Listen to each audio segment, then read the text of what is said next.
Whoops.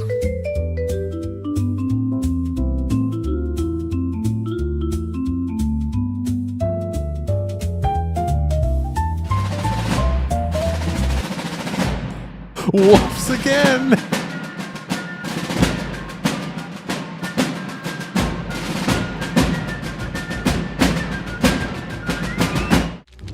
You let one ant stand up to us, then they all might stand up. Those puny little ants outnumber us 100 to 1. And if they ever figure that out, there goes our way of life. It's not about food. It's about keeping those ants in line. That's why we're going back. Does anybody else want to stay? Let's ride!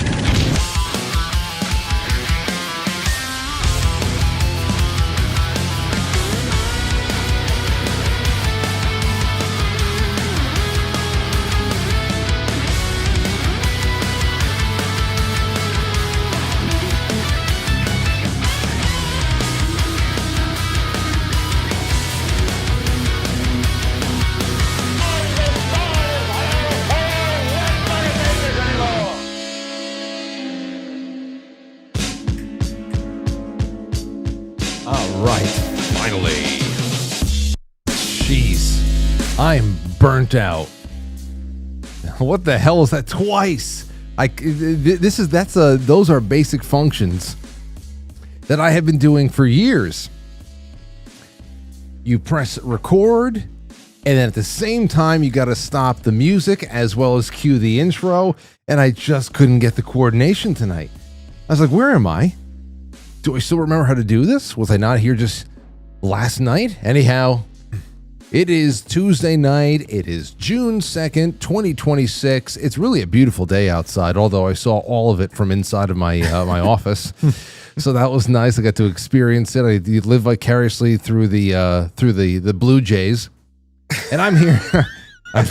I'm here with my friends again. It's good. We gotta look at the group we have assembled here again. Anthony's here for the fourth night in a row. Yeah, I know. Wow.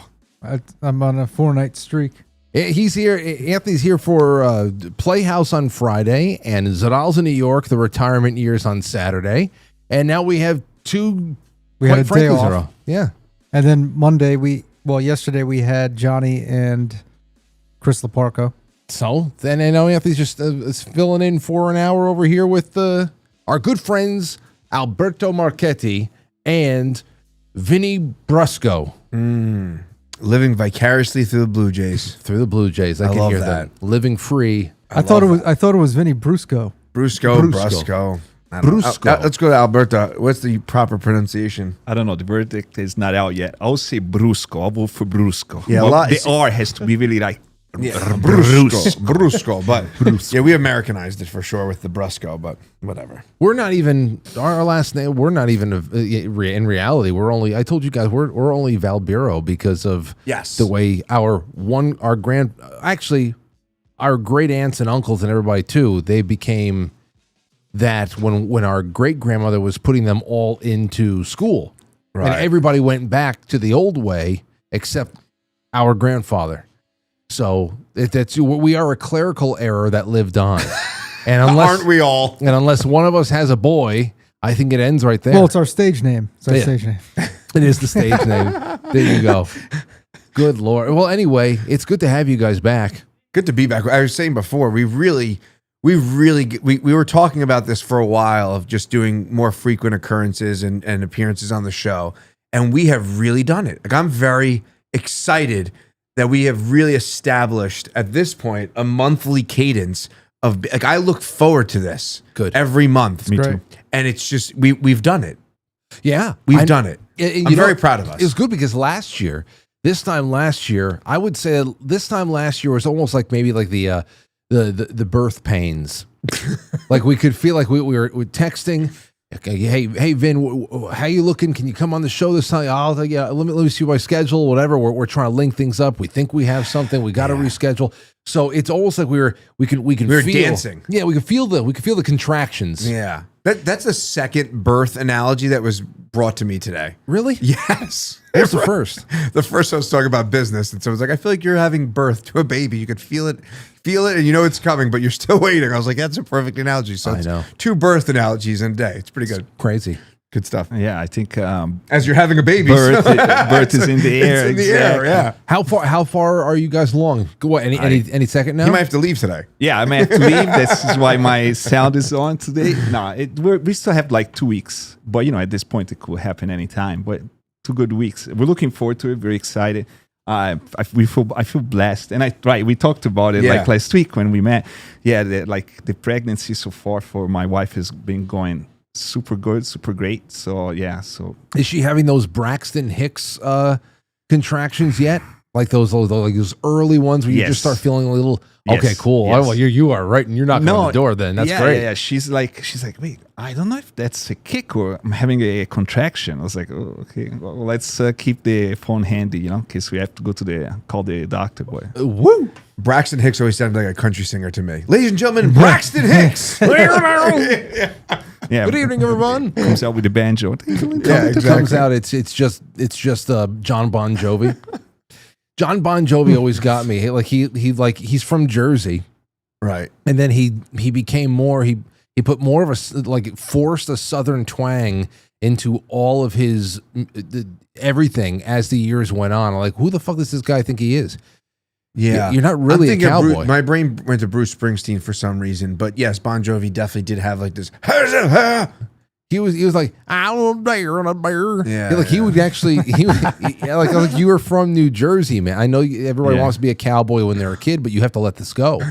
Well, I wonder how much of that is like natural, how much of it is just like his manager saying, hey, you know what? Like country music is very popular now. Everybody buys CDs in the South so they can listen to them in their Jeep Renegades, Oh, I guess. I always wondered what the hell what was the inspiration for Green Day, Billy Joe Armstrong, his goofy voice. I never understood that kind of like pop punk voice where everybody makes them sound like they have like almost like they have a really bad head congestion, but you're also from Liverpool. You know what I'm talking about? Yeah, well, it got overemphasized as the years went on. Like I think at the beginning it was probably just like a natural. There's like a thing like even in radio, right? There's like that radio voice, like all right, everybody, like one of those. And then over time, it became like more than just his shtick. It became like a part of his personality. So it's like like I know exactly what you're talking about. It's a very nasally sounding like punk rock thing. And it became like a way to speak almost. I guess it changes with the years. We were talking, right, Anthony, earlier about like how metal voice changed through the years, right? You were talking about your recent recording with Matt, how the sound, even singing for metal, the style changed through the years. It definitely changes. I mean, I was because I had mentioned that Matt Heafy, who was our mutual friend, from Trivium, we're doing a collaboration. We're doing a song. He's on an original song of mine, and this song is very much like it's musical. It's more modern metal production, and to hear Matt on something like that is really awesome because at this point, the early 2000s sound, like metalcore sound, is now considered old school. It's crazy, right? It sounds like 2000s. Yeah, yesterday. No, 25 years ago. So like, Trivium is like old school. Like, their first couple of albums, I mean, that's classic metal. Well, when anything gets reintroduced into the ecosystem via TikTok, like Korn had that stretch where like there became a TikTok phenomenon, or even Deftones, like it became like a TikTok thing. You realize how yesterday I was in the car with my daughter. I was like, I put on some Deftones, and her face was like, "What are we listening to?" She had no idea that there was a version of me that was obsessed with metal. So her mind was blown. But anytime it gets reintroduced to like a kind of younger generation through social media, you realize how old you are, and then you realize how old the music is. It's very weird. Oh yeah. Jeez. She didn't know? She knew, but like I don't think she ever sat and listened through 7 Words with me, or Around the Fur, or My Own Summer. Sometimes Aurora will say she'll make requests when we get into the car, especially she and I are just making some errands together. And some days she will specify to me, Dad, can we listen to heavy metal? And I'll say, okay. And she goes, the ones where they sound really like when they scream and they yell. Yeah. So sometimes she'll say that she'll specify when they scream or they yell. I said, okay. And then other days she'll say, Daddy, can we'll listen to, 90s dance, or she'll go and she's very specific with what she wants to hear. Like today, what the hell she asked for today? Oh, I went to the UPS store with her on Saturday to see if anything came in the mail, because a lot of things are coming and going with the spring fling coming up this weekend. I can't wait to hang out with you guys at that. If the baby's not here, of course, but on the way there, she's trying to articulate to me what she wants to hear, and she said something like the song where the guy talks about he cutting his legs off or something like. And I said, what the hell could she be talking about? And I realized she was trying to get me to put on Flagpole Sitta by Harvey Danger. and I said, what part cutting? What is? You cut off my legs, now I'm an amputee. God damn you! Right. I'm not sick, but I'm not well. Right. I said, damn. I said, you would be a great '90s kid. You know that? Yeah. My daughter had to regulate her nervous system afterwards and put on some Disney classics. Oh, Hakuna Matata came right on afterwards. You got to get Chino out of my head. Yeah. Anyway, it's good to have you guys back. Good to be back. What I wanted to bring up first tonight, something that Alberto actually was paying attention to. He dropped it into the group chat that we had going, and it's actually something that I have been paying attention to. I even did a live stream on it, I think Monday morning for a little bit, because it's just some things that really just getting me riled up about the whole thing. And that is what we're seeing, not only in we see something in our country all the time, but Europe is so fucked up. Mm-hmm.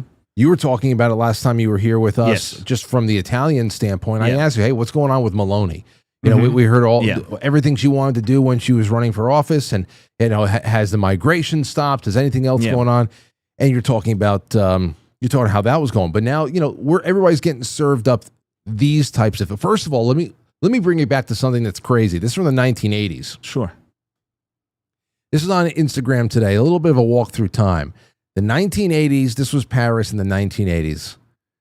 Okay, and it's just something that I think is this is what we just grew up seeing in all the travel magazines and whatever. And I don't know. It's so picturesque, and I just love the quality of the film.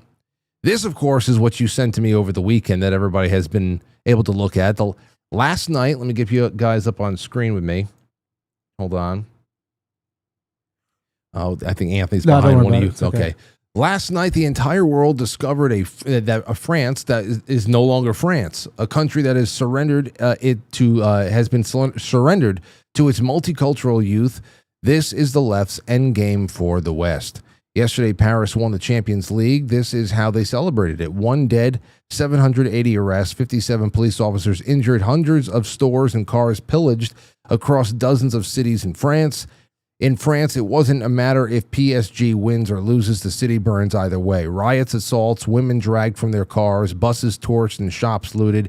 It didn't used to be like this, but it happens every time Algeria, Morocco, or PSG play. While Paris burned, the left was silent. No condemnation, no accountability. But when they finally speak, you know exactly what they say. It's the fault of the police. It's the fault of inequality. People are racist for even talking about it. Across the pond, actually across the channel, in the UK, they have that other situation that's going on right now with the Henry Nowak murder, where the Sikh guy stabbed him to death with a ceremonial knife, and of course the whole what could have been a rescue attempt for the guy, this young kid, was actually I don't know, the last nail was put into his coffin, because they had to put handcuffs on him, because of course when police arrived at the scene of the attack, the Sikh was, the first thing he said was it was self-defense, he was being racist, so they had to handcuff the white guy, and he died there in handcuffs. And now he was given a 21-year sentence and all that stuff. But really what it's coming down to again is no media coverage. The media coverage in places like Norway did this today. Take a look at this one. Eric Dale was covering this one. Norwegian media was finally forced to cover Henry's murder this morning, so they made it look like he was the killer. Killed student with knife, sentenced to life in prison. Police handcuffed the victim before discovering the stab wounds. I don't know if that's just a bad translation job or if this is what's going on, but still, it's the same old shit. And what I'm just going to throw this out to you guys because what I said on Monday, because I said I wasn't going to have time to talk about it until now with you guys, was this, that back in the days of Genghis Khan even, there was you needed to have some kind of charisma, some kind of physical strength to be able to raise an army and invade a nation, take it over, lay siege to it, let the best man win. Let's just fight it out. And this is still all we are dealing with every day is the psychological warfare that is it's debilitating on the most frustrating and enraging of levels because I mean it's just it's nuts what we're going through. It's just nuts. It's all psychological here too because we're in a position right now where you can't even acknowledge that there's an invasion, there's a war, or that this was purposeful. I mean, it's obviously not natural what's happened to the demographics, but still, go ahead. Start first. I'll just say, like maybe there's not a physical war with troops on the ground, but there's definitely a media war going on. Aside from the event in Paris, just like, 2 weeks ago? On May 16th, we had an attack in Italy too. This 31-year-old Italian, because he had Italian citizenship, but he was of a different ethnic group, ran over pedestrians in Modena. I saw it. Killed 8 people. He came out of the car screaming Allahu Akbar with a knife. And finally, some Italian man, passerby, stopped him before even, there's no police there to intervene in this kind of situations. Anyway, I was closely following this incident, this terrorist attack, let's call it for what it is. And in the past 2 weeks, what I saw were 2 disgusting things. One was the following week, instead of being sort of like a march, at least to commemorate the victims, where you go kind of like put flowers where the attack went, to commemorate the memory, there was actually a left-wing protest or manifestation against racism, pro-immigration, and and this kind of stuff. And I'm like, wait, where's the racism? What is this like pro-immigration? Why would you do it there where this attack happened? So they're kind of like, again, a media war. I'll tell you what they do. Trying to obfuscate what really happened. And, they're trying to say that this attack was not due to, I don't know, like... due to who did it. Due to who did it, or due to just like bad propaganda, bad interpretation of religious values. No, they're pointing it like, he was just disenfranchised. He was the son of immigrants. Lone wolf. And it's because Italians are racist that he had to do that. Go back home. Not true. Very false. But this is what they did, and it was insane to see all these people manifest against racism, pro this, pro that, and not really, twisting the narrative. Then one last thing, sorry, just in the past few days, like the investigators, they were trying to, everybody was waiting, to see the charges and what's going on. And they said that the attack was due to mental illness. And they couldn't point out that it was instead a terrorist attack. Obviously, it is mental illness. No sane person will commit murder. If you're a person that is intelligent, has good values, you're not going to go, even though, you have a difficult life and this kind of stuff, you're not going to go and run over and kill 8 random strangers. Obviously, this is an attack due to mental illness. But if you go see the story of this person, he had no other signs of mental illness. He was, went to school, worked, did everything that everybody else did. So the reality is that the attack was, I guess, religiously motivated or fundamentalist, Well, when you talk about Islam in particular, there's a political system that comes along with it, a very, very rigid political system that comes along with it. And what you're describing there is it's definitely not an organic manifestation of anything in the streets. It's what we see over here. What you do is, if you are on the side of the operation that's being run right now, because this is such an obvious op. When you look at it is it all. When you 100%, like, if you look at this, the foreign-born population of each country in 2001 versus 2025, and that's not without counting the children born to foreign parents. It's such an obvious operation, right or left. You definitely acknowledge how unnatural of a change this is, and that it was all done without your permission. Now, depending on where you are on the political spectrum, you are going to feel compelled, if you're a leftist, to defend this with your life, even though you know that this is not going to, in any way, shape, or form, benefit you at all. And it's also going to compel you to react in a couple of other different ways whenever something like this happens in Italy or France or the UK, wherever the hell it's going on.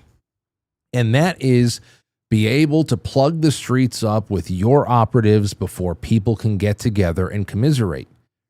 That's just what it is.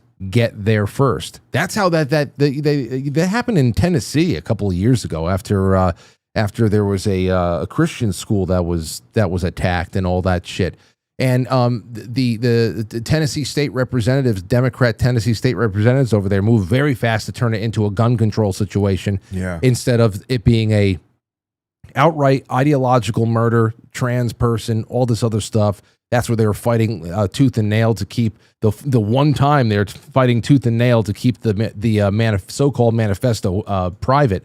So they just get out there to plug up the channel and to be able to set the narrative, because that's how you create reality in this respect. It's sick, but man, this is it's who can get out in front of it fastest, hardest, loudest, and heaviest.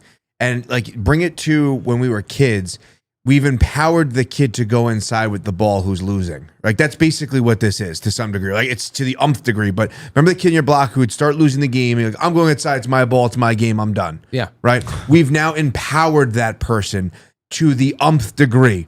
And instead of calling them out on bullshit and be like, dude, like, grow up, right? We've empowered that. And now, obviously, this is the byproduct of the small microcosm of your neighborhood in the summer to a global level. Yeah. I can't believe we can't call out extremism, Right. It's crazy. It's not an attack on any particular religion per se, right? Like, I think everybody's pro freedom of religion, but no religion. Yeah, but this is extremism. Yeah, I really don't understand. Well, you know what it is? For me, what I see, and it came out with the whole Jackson Dart thing. Did you see this with the New York Giants quarterback? Oh, yeah, going to the White House. So New York Giants quarterback Jackson Dart had the audacity to introduce President Trump at a public event somewhere in Rockland County. I forgot where they were. I didn't watch it. It was in Rockland. Yeah, it was in Rockland. At Rockland Community College. Yes, I didn't watch. But I saw the headlines that he just introduced him. And then, of course, the media formed against him. How could he do this? Isn't he afraid he's going to cause a rift in his locker room? Afraid. I always use that term. And why? And why? Because the standard, which is, again, also a psychological, manipulation. The standard is, this is an objective, concretely objective fact that Donald Trump is a bad person, and that he offends and is threatening and offensive to black people who are not white, because he is a white supremacist. That's a concretely objective reality, which is completely just a projection. Yes. But people, yes, and because of course, if there's a black conservative in that Giants locker room, he's not even black. He's not even considered black. Like, this is the fucking mind games. Right. And Jackson Dart, I saw him get crucified by these limp-wristed reporters for the last 72 hours or something like that. And explain yourself. Now, ICE headquarters in Newark Antifa was out there throwing flashbangs at feds. Now, I don't know if President Trump's executive order designating them as a domestic terrorist organization is just symbolic or something, but I was looking at dozens, if not 100 people who needed to be tranked like bison and thrown into a fucking dungeon.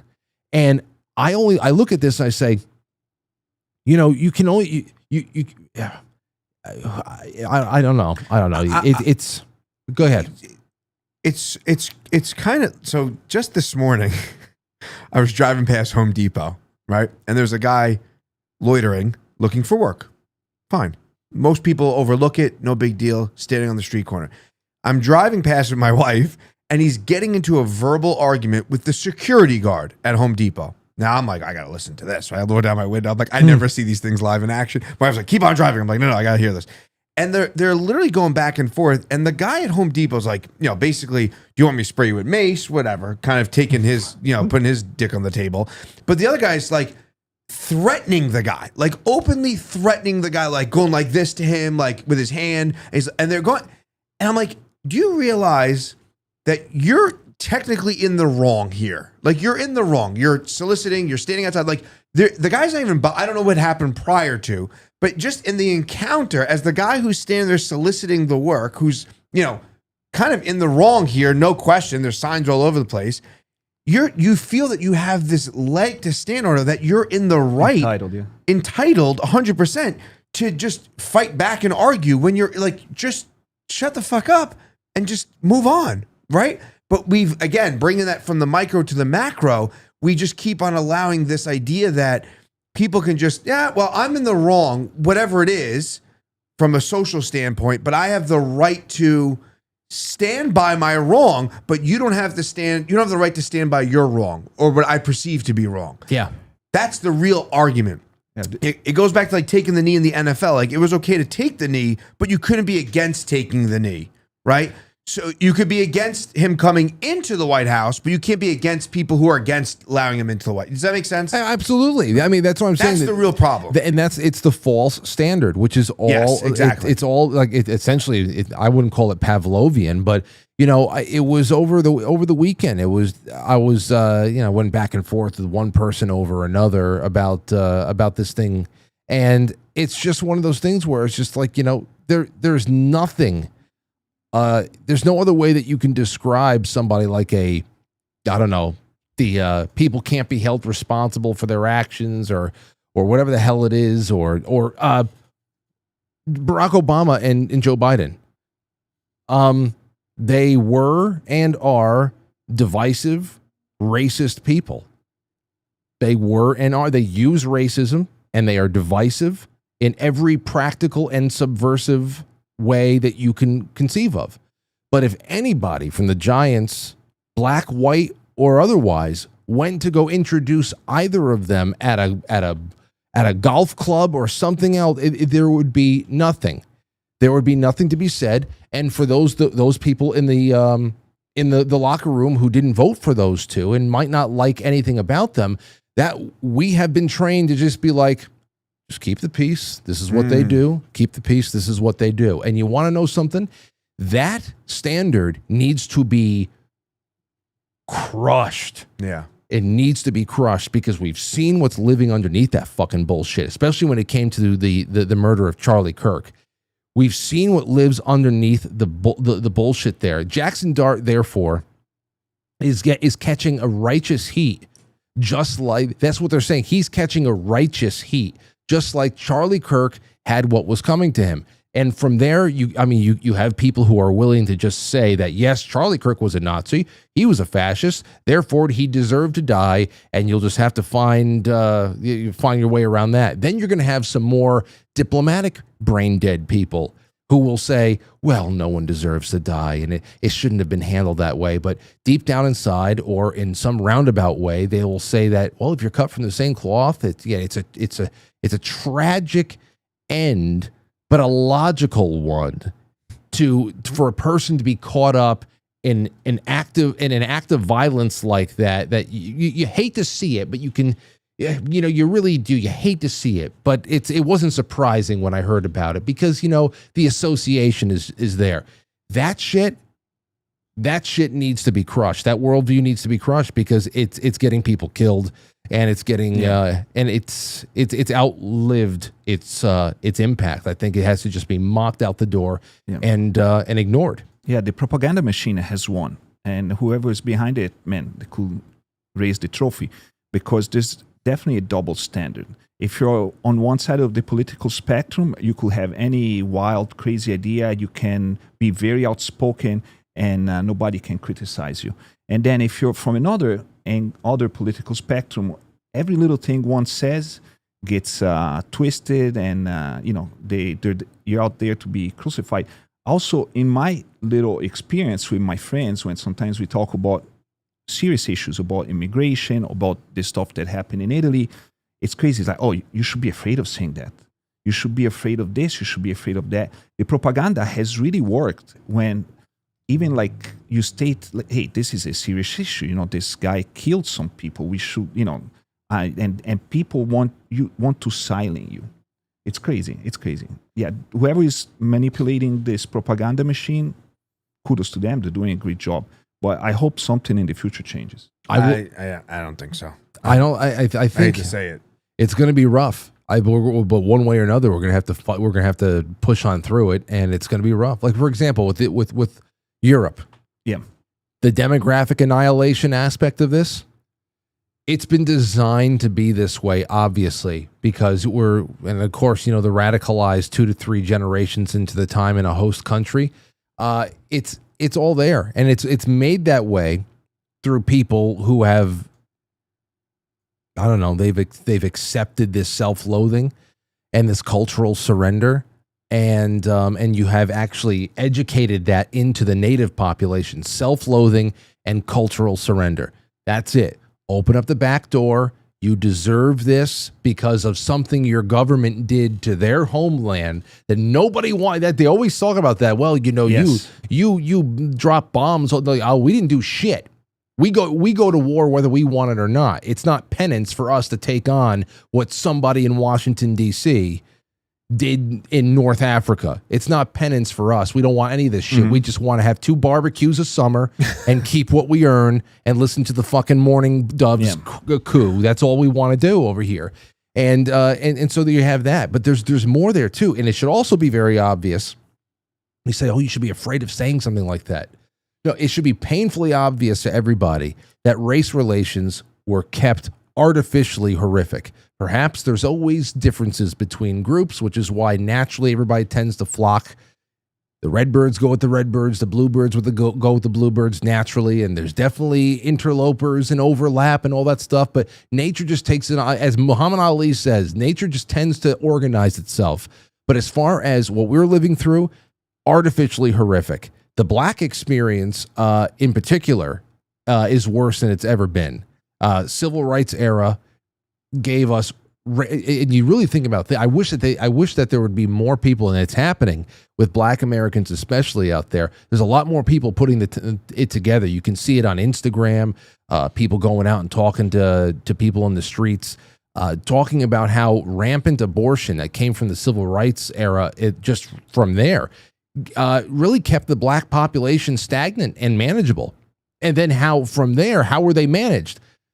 Families were destroyed by welfare and drugs. The children were taught essentially by Weather Underground bomb makers in school and hip hop. And they have become now what we're seeing in the 21st century, expendable agents of chaos. They don't have any skin in the game anymore. They don't stand to gain anything from any of the madness, but they are purely expendable and ignorant pawns, obviously in the eyes of the machinery here, because it is just you trigger youth into the street. Whether it's in the UK, if it's in France, or if it's here in Miami or whatever the hell it is. You have aimless kids who are now just like 4 generations into government-sponsored degradation. And it's like a native army of misery. They have there's a wonderful buffer too, because they're not paid by anybody.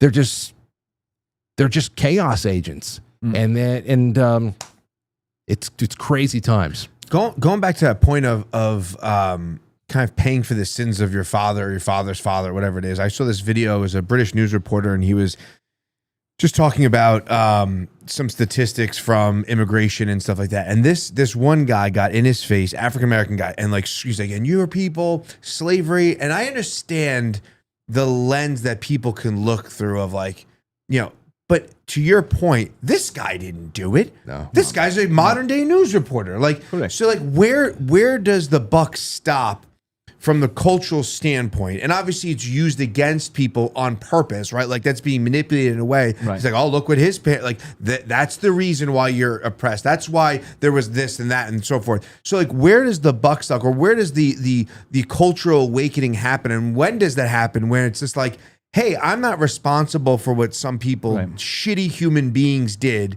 which was kind of unfortunately the way of the world at that time, right? Like there's a cultural part of the world which it is still culturally relevant in Africa and Asia right now. Correct, absolutely, but Tens of millions. But just to the point of where this guy's a news reporter on the street, interviewing people or giving statistics, and obviously he's trying to get a viral clip, and it worked. But my point is that where does the intelligent factor come in and say, hey, listen, like the buck stops here.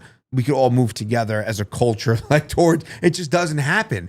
Because again, to that point, like that machine and that narrative just gets fed and fed and fed. And you have disenfranchised people from all sides of the arena, all colors, all shapes, all sizes. People are disenfranchised because the game is so rigged, it becomes that much harder to even play the game. You can't even play the game anymore.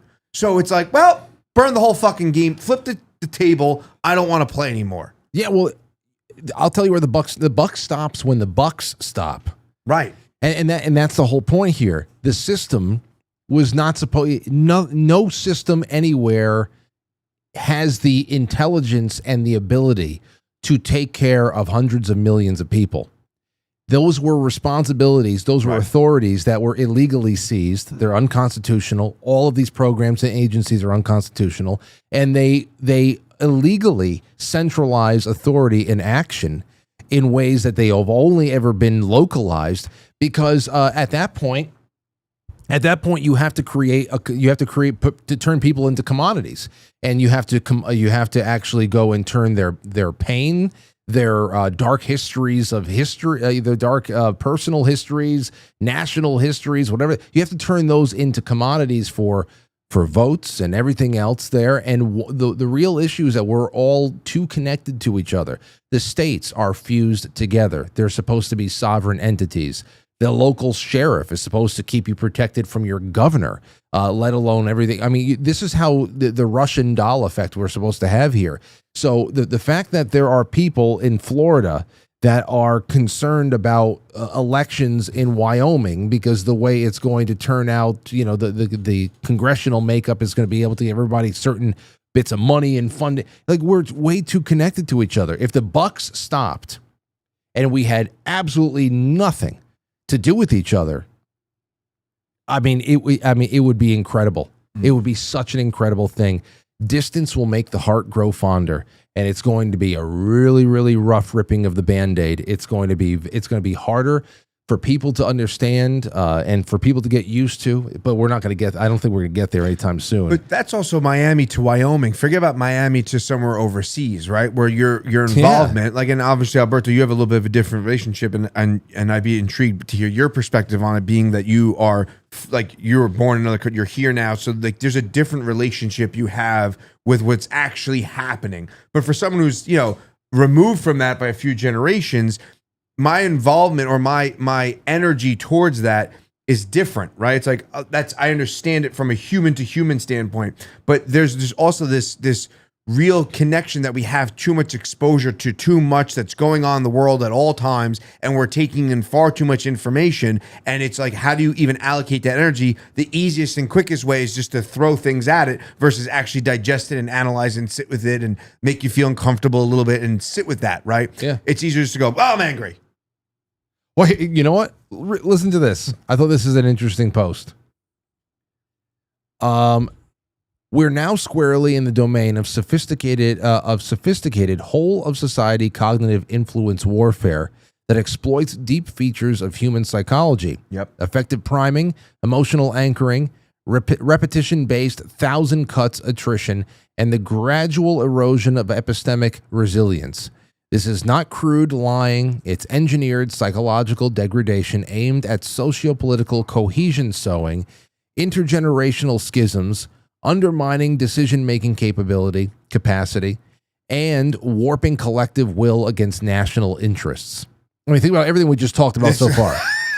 This is way more eloquently put. Okay, against national interest. State and non-state actors opportunistically weaponize these mechanics at scale via continued influence effect, identity protective cognition, and effective contagion. Post hoc fact-checking and linear speech saturation are insufficient or even counterproductive once the emotional hooks are set. Cognitive warfare is the deus ex machina taunting modern consensual societies whose free speech protections and civil rights regimes have no immune system against rapidly diffusing technological mutations of psychological warfare. So, essentially saying that Nailed it. I mean, it's that's everything. It's not lying. There's so many layers to everything. Even I mean, I don't want to get too deep in the weeds tonight with this, but it's. I was watching this video of these two girls being. I guess it was like an Omegle, kind of like a pairing, and it was on Instagram. And there was this guy who was taking a very, very chill approach to bringing up, racial crime statistics. And he approached these two girls about the reality of how bad, race, the crime statistics on a race, level, when you compare them all, really is. And of course, you have these two young white college kids who are going to be hopelessly left wing for the most part.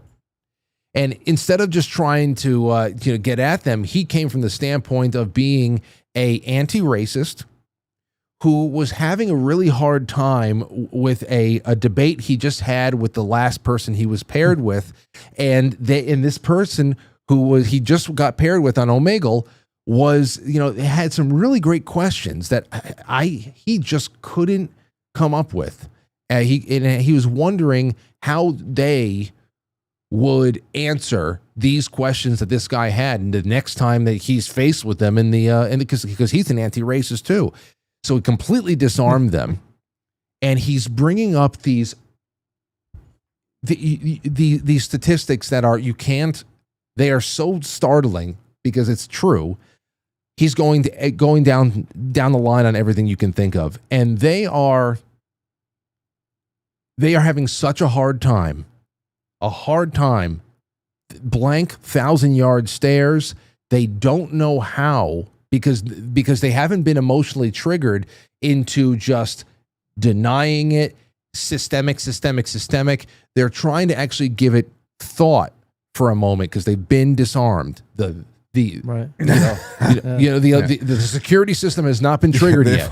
Right. And I wish I can find this video. Actually, it is incredible because here's the thing: I realized that perhaps somebody out there would feel, that cognitive dissonance feeling, where you're just like, you have one set of beliefs, but you're seeing something, you're experiencing, and there's a conflict in there of what you think and what you're seeing and all that.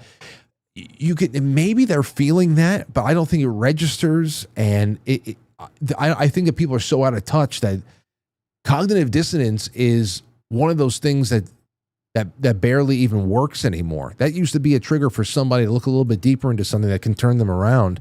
And I feel like some people just don't even register the sensation anymore. It's very That's strange. Interesting. It's almost like you see those people on the street. I just saw another video, and they were interviewing about California, like, oh, who are you voting for? And the gentleman said he was voting for, I can't think of her name now, but he's like, oh, well, she's, Indian and I'm born of, whatever. And full circle, he then says, he starts with that, and then he ends with, the guy asked about Spencer Pratt and says about like, do you think that's okay that some people are voting for him just because he's white or whatever? And he's like, no, absolutely not. That's terrible. You need to vote people based on credentials. So like it starts with him voting for someone who's of the same ethnicity that he is. That's the reason he is voting for this person. And then ends with him saying, no, that's not right. You need to know about credentials for someone else. So it's exactly what you're saying is like it doesn't even register in this person's brain that in the same conversation, they're completely negating what they started the conversation with. Right, and they're not even questioning their own thoughts. It goes back to that double standard that we mentioned earlier. Yes. Yeah. It's the Jackson Dart situation.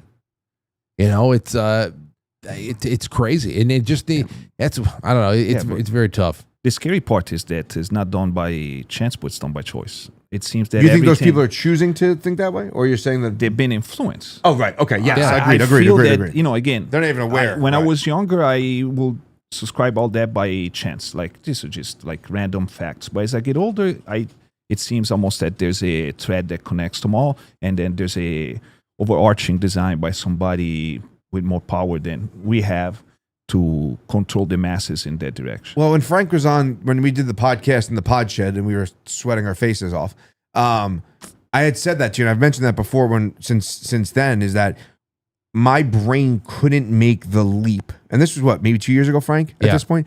My brain couldn't make the leap that there was a nefarious players at hand that is puppeteering, if you will, the entire construct of what's happening on a cultural level. Like my brain was like, do you think that? And Frank's like, yes, that's what's happening. I'm like, really? Like my brain just I couldn't make the leap. And then obviously over time, and the more you actually start to look into this stuff, and the more and more it becomes blatantly obvious, it's hard to believe that wouldn't be it's too coincidental. It's too, it's almost like when you step into like your faith and you start to feel that pull and that pull towards something bigger than yourself. You're like, oh, this can't just be coincidence. There's something bigger at play. But it's the same thing like in the spiritual sense as there is in like the tangible world. We go, this is just too ridiculous. This can't be coincidence anymore. And it's to your point, like there's just other factors at play that are just far bigger than you could even comprehend. And initially, when I saw all this going on, I thought maybe it was due to some foreign actors, maybe Russia or China, meddling with our affairs, for their benefit. But the more I study this, the more we talk about it, the more I think it's actually done indigenously. It's somebody within the U.S. government that has designed this.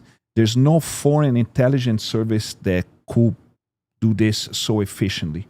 I think it's done by design, by somebody internal with the U.S. They want to shape the U.S. that way for a certain benefit.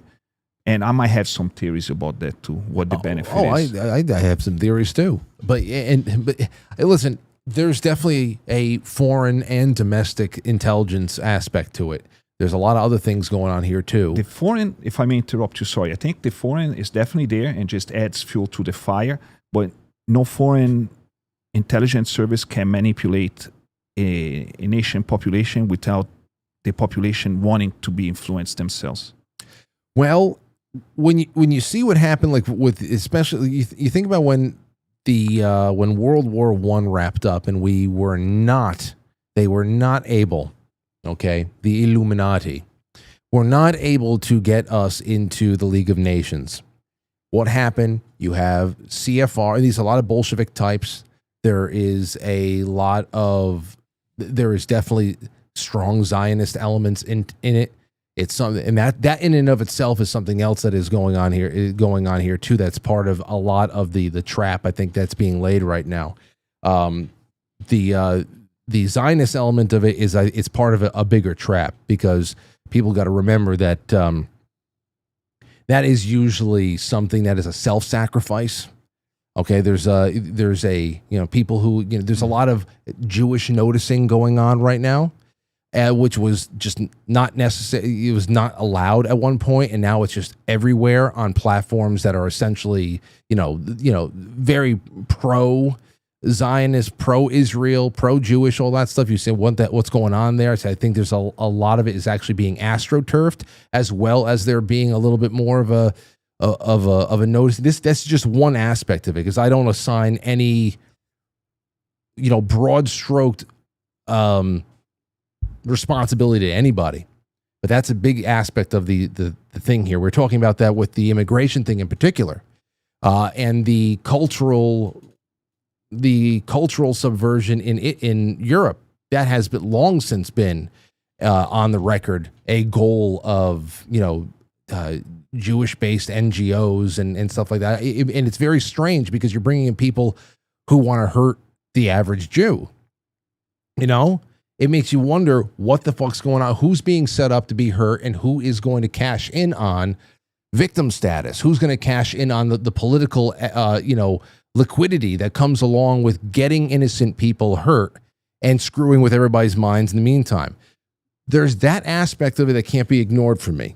The CFR, for example, when they couldn't get us into the League of Nations, that's when the CFR was created. And the first thing that the Council on Foreign Relations started doing was trying to be able to slowly not only get our foreign policy initiatives in the United States changed to a little bit more of a not America first approach back then in the early 20th century, but also started focusing in on the acquisition of news media, that's print, radio, at the time, and then also getting in to educational institutions. If you capture cultural institutions, especially Hollywood, that started. I mean, even Broadway, the early 20th century. We started with a lot of this type of Bolshevik nonsense that was making its way through Broadway.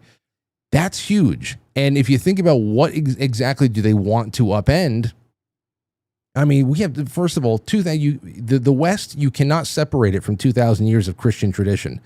And that's number one. All of our our modern democratic institutions have been based on that very established standard of Christian-based morality, and that is being absolutely washed away. Just like with Mamdani and anybody else who thinks like him, no matter what the issue, you're talking about, we were just doing this last week with all of the property owners in New York City. He wants to be able to go after the landlords, yes, and communize property ownership. You say, oh, well, what a great guy, some people would say. Say, well, listen, if you have bad landlords, okay, I'm sure that they exist.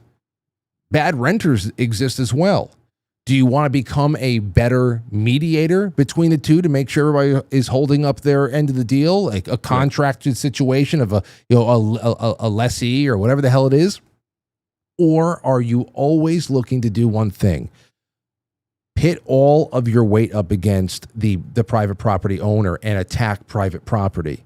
Like you're showing your hand at this point. The fact that all is being done is the undermining of what was, and even if you're not Christian, you have to admit, our civilization was the best place for non-Christians to live for a very, very, very, very long time, and now it's not good. It's becoming very unsafe for everybody. So I look at that and I say, okay, why the hell do they want democracy dying?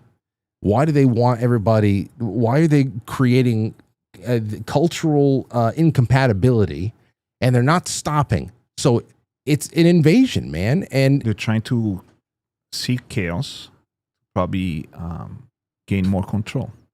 In Rome, back in the days, it was done like that. We had 2,000 years ago, before Caesar, we had a Senate, and it was a republic.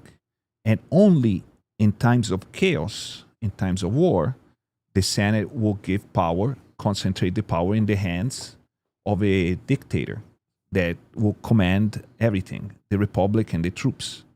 But then, so some people point at Caesar and then Augustus that they might have actually facilitated some chaos within the Roman Republic to centralize power in their hands. So we might see some similar pattern in what's going on right now. The chaos is welcomed to then, they create the problem and then they'll sell you the solution. And the solution is for centralized power and have more control. Yeah, but I think that we're being set up for a big sacrificial. Maybe I don't know. I'm not talking about like within months, weeks, hours, or something like that. I think You think we'll be long dead? No. I think once again, I think that for example, me, I'm no fan of the state of Israel. I'm no fan of any really foreign government. I don't make it like a part of my brand to be anti-Israel and all that stuff. I just have no. I want all foreign influence out of Correct. the United Yes. States. Right. But at the same time, I really think that Jews are getting set up. Like everyday Jewish people are going to get set up again sometime soon, because when they get killed, it is I think it's a token that's cashed in on from time to time. I really do believe so. That's part of it. I don't know if you want to go deeper in this argument. So all the pro-Paul protests, do you think they are organic in a way? Which ones? Pro-Palestine, for example. We had so many pro-Palestine protests throughout New York, throughout even Europe, right? Are those like straightforward, or just people that are trying to, show some solidarity for Palestine? Or do you think they're actually welcome to kind of spark a large outrage on the other side, and probably have the Jewish ethnic groups mobilized, enraged more? Well, on one hand, Sort of like a false flag. Well, yeah, I think the fact that we're seeing these now ancient, blood feuds being playing out in European and American streets, I think that in and of itself is it's just part of the turning up of the temperature over here for us. I don't It's a very interesting way to put it too. It is. I mean, That's a very it's interesting all of way a to put sudden it. it's all over here, and don't you dare tell me to take a side on this. Everybody get the fuck out. That's what I say. But it's the fact that we have to deal with that. But you have to. But to your point, sorry to cut you off. But to your point, I think that is such a dismissed approach to it, right? Because to me, the way and again, I'm not as studied up as probably many people on what's actually happening, but at least I sit and question, like, well, okay, what is actually happening and what happened, right? Versus, and it might just be, all right, everyone get the fuck out, right? Like everyone just get the fuck out, which is a stance in its own right, but it's a not received stance of like, well, you know what I mean? Like there's this asterisk to just be like, everybody get the fuck out, right? Like when the party gets fucking squandered and shit starts breaking, you got to throw everybody out of the party, right? Yeah. Especially if it's your own house. And that's a good point where it's almost like you're saying, all right, everyone get the fuck out of my house because you broke some shit. But they're like, no, you have to deal with the fact that we're breaking shit in your house. Well, but and because they will say, because this is not one of those things where you're totally, as an American, it's not as if you can just wash your hands of this. Right. That's exactly right. Because that's exactly right. That area of the 100%. world, it can't, no matter who's in charge over there, who's really calling the shots, nothing can happen out there without either our equipment, our blessing, whatever the hell Whatever else. it is, right. So it's all, once again, it's just one of those things where we sit around doing the best we can to live a good life, to have some time with our family and our friends, to find a passion to pursue in the small amount of time we have on this earth. And you have these out of control governments who are, these organizations that exist many times larger than they ever were allowed to be, with so much money that's taken right out of our pockets, or they were never allowed to do. And that's just nuts, man. And I think it's crazy. That in particular, the Israel-Palestine thing, I really feel like there is definitely an astroturfed element to the anti-Semitic, and on top of the general noticing that, we get into a lot of problems over Israel.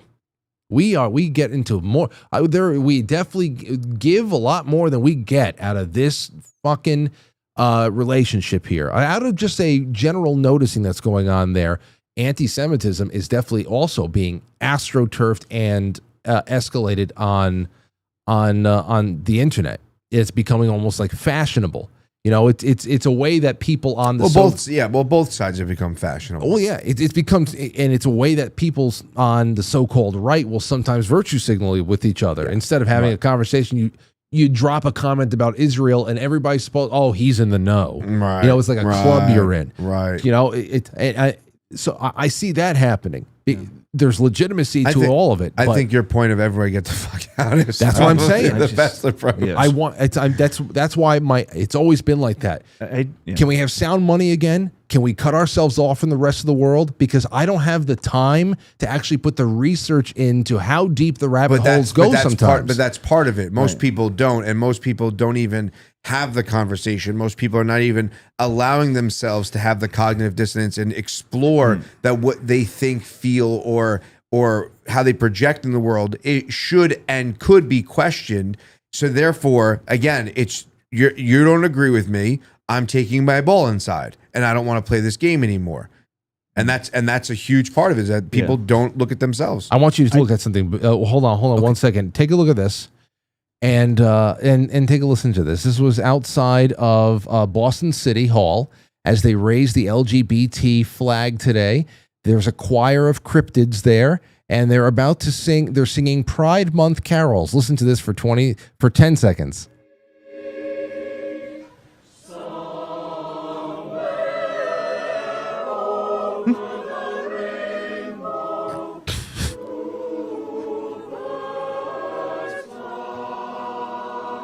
Anthony, how's the quality of this singing?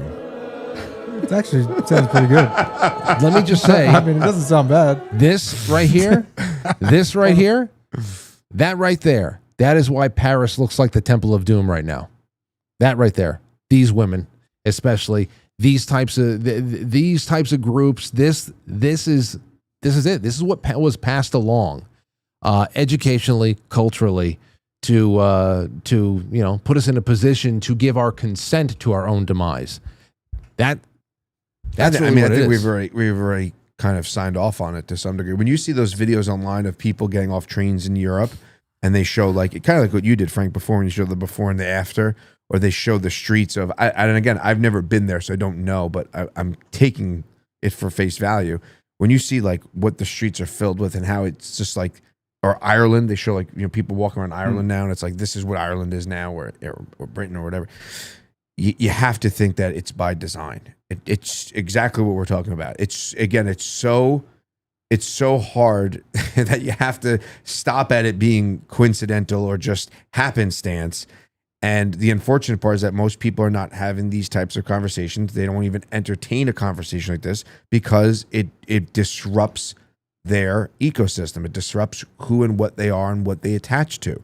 And when you're so heavily identified with a party, a person, a mindset, and you can't remove yourself from that, it's already written for you. That's what I said. It used to be strong men of charisma and physical power would raise an army and try to conquer a nation. They may lose, they may do it, but that's not the case anymore. And that's what's so agonizing about this particular chapter of the West. Not that it's over, but it's just that we're thinking about not how to man the battle stations here and repel an attack.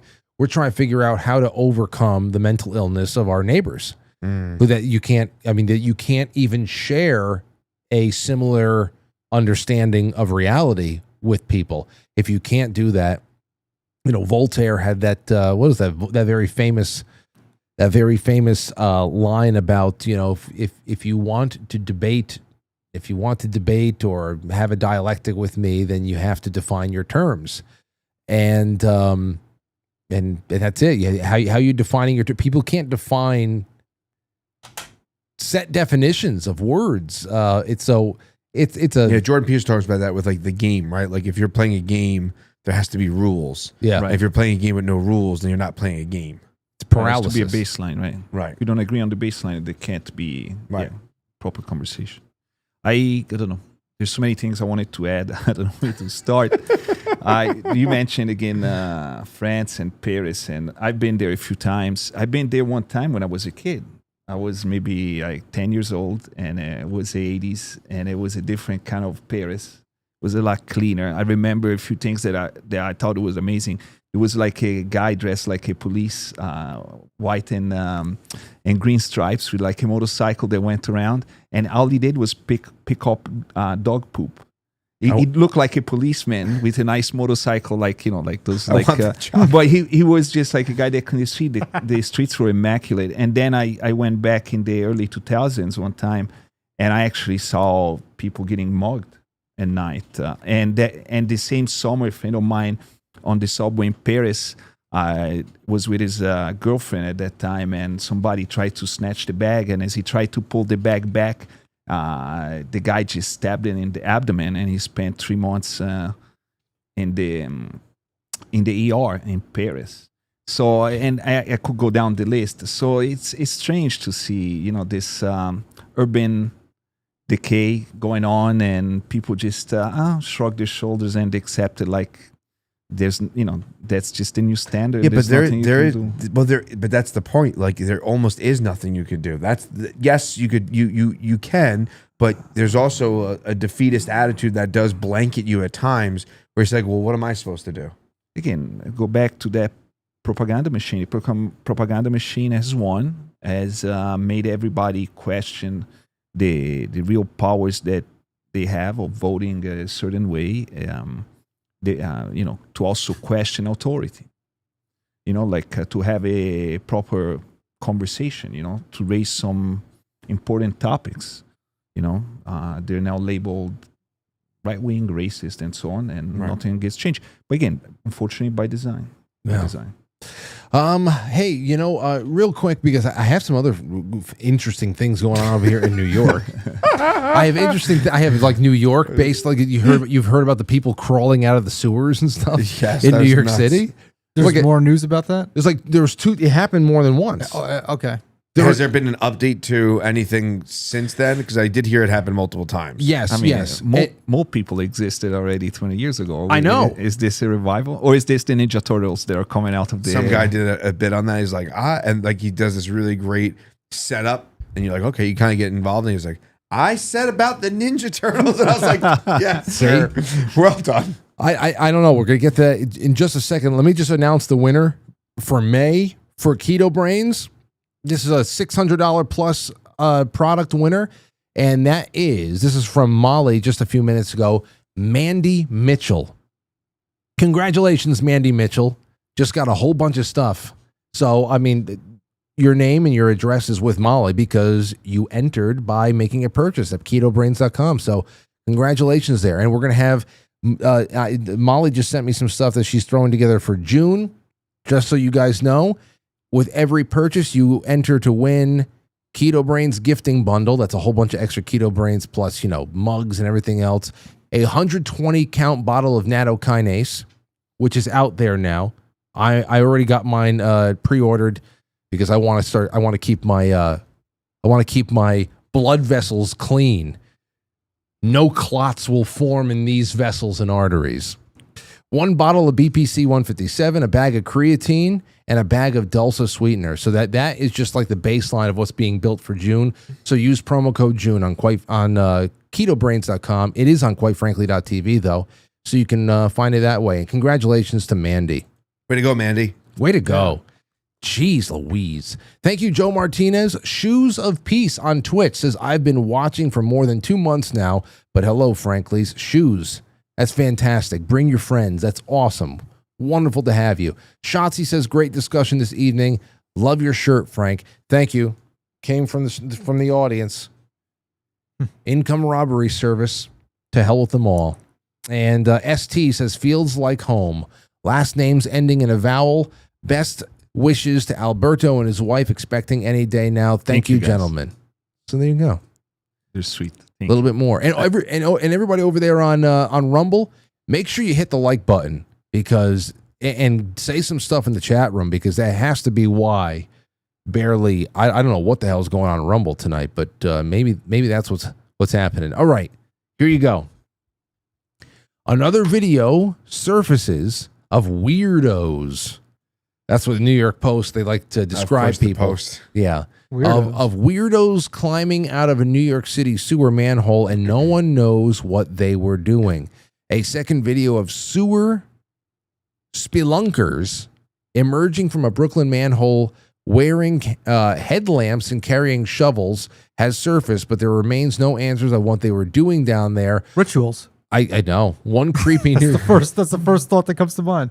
One creepy new clip shows a whole cadre of men exiting from a manhole at the intersection of Bedford Avenue and Lynch Street in Williamsburg early Friday, according to footage obtained by Williamsburg. Let's just watch this. This is from PIX 11. This is Over a dozen people? Because Like, is that in one manhole? No. Over a series of different manholes. The first incident was in the middle of last week. That was about 6 or 7 people. Okay, so it wasn't like 12 dudes are coming out of one. I did know it was standalone.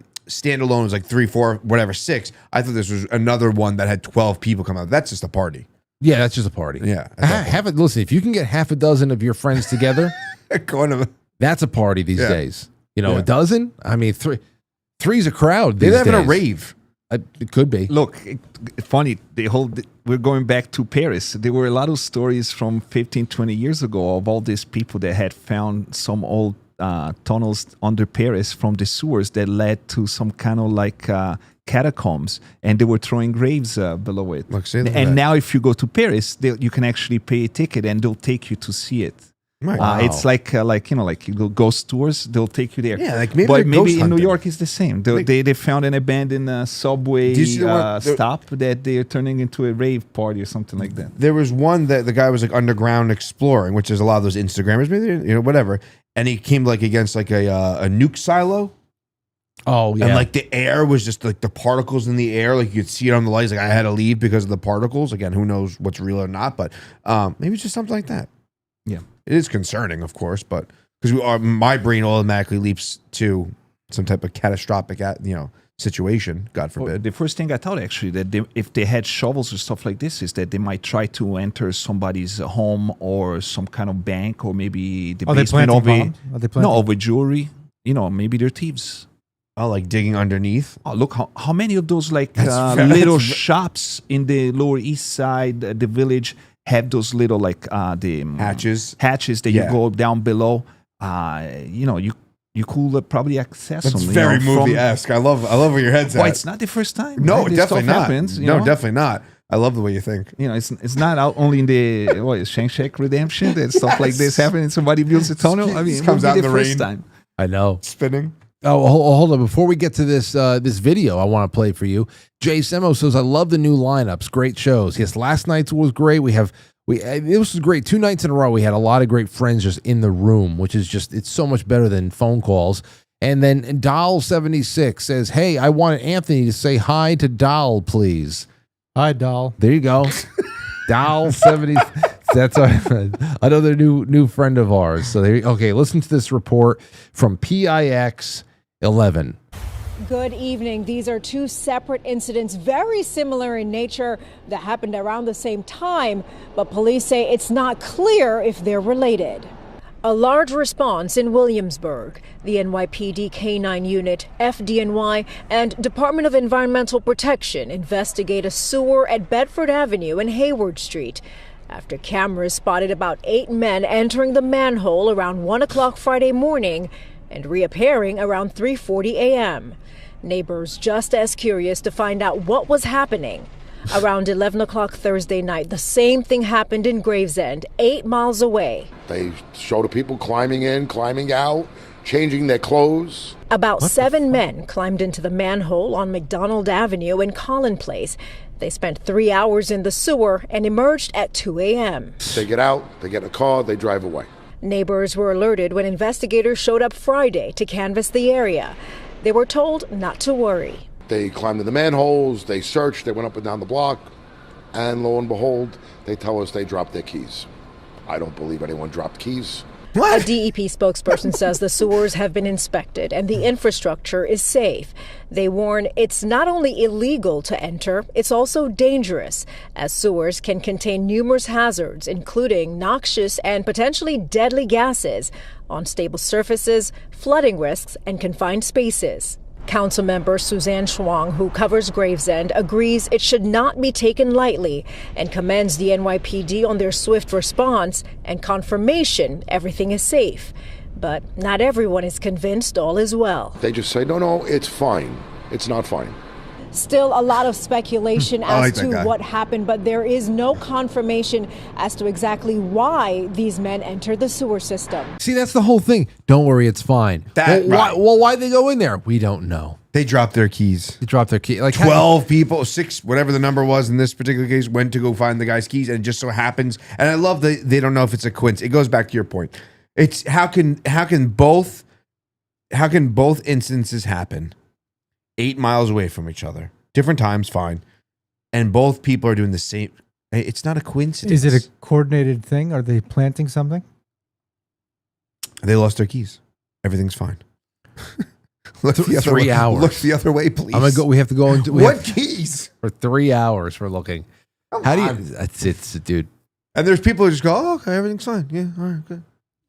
But yeah, we don't know why. We don't know what's going on. But anyway, I mean, if they saw him leave with the cars, I think it's easy for the police to track license plates. Now there's cameras everywhere in the city and find out who these people are, unless the car is stolen. It does But, go back to like the airport thing, like when you know your flight's delayed and they go, oh, it's only gonna be an hour. Like they can only tell you in like drips and droves because then people are just gonna be like lose their shit. And I think it's like, and we just get that. We get like gerbil fed water of news and updates, and because they can't just be like, I'm panic, everybody. We have no idea why the fuck 12 guys went in the sewer. It might be something orchestrated. Freak the fuck out. So they have to come up with some cockamamie thing of like, oh, they lost their keys. Everything's fine. Nothing to worry about. But behind the scenes, obviously, it's like, all right, we got to figure out what the fuck 12 guys are doing in the sewer. Something's not right here. they have to figure it out for sure. Right? Yes. You can't just they might dismiss be. it. Oh, they might be portal hopping. Do you know? Loopers?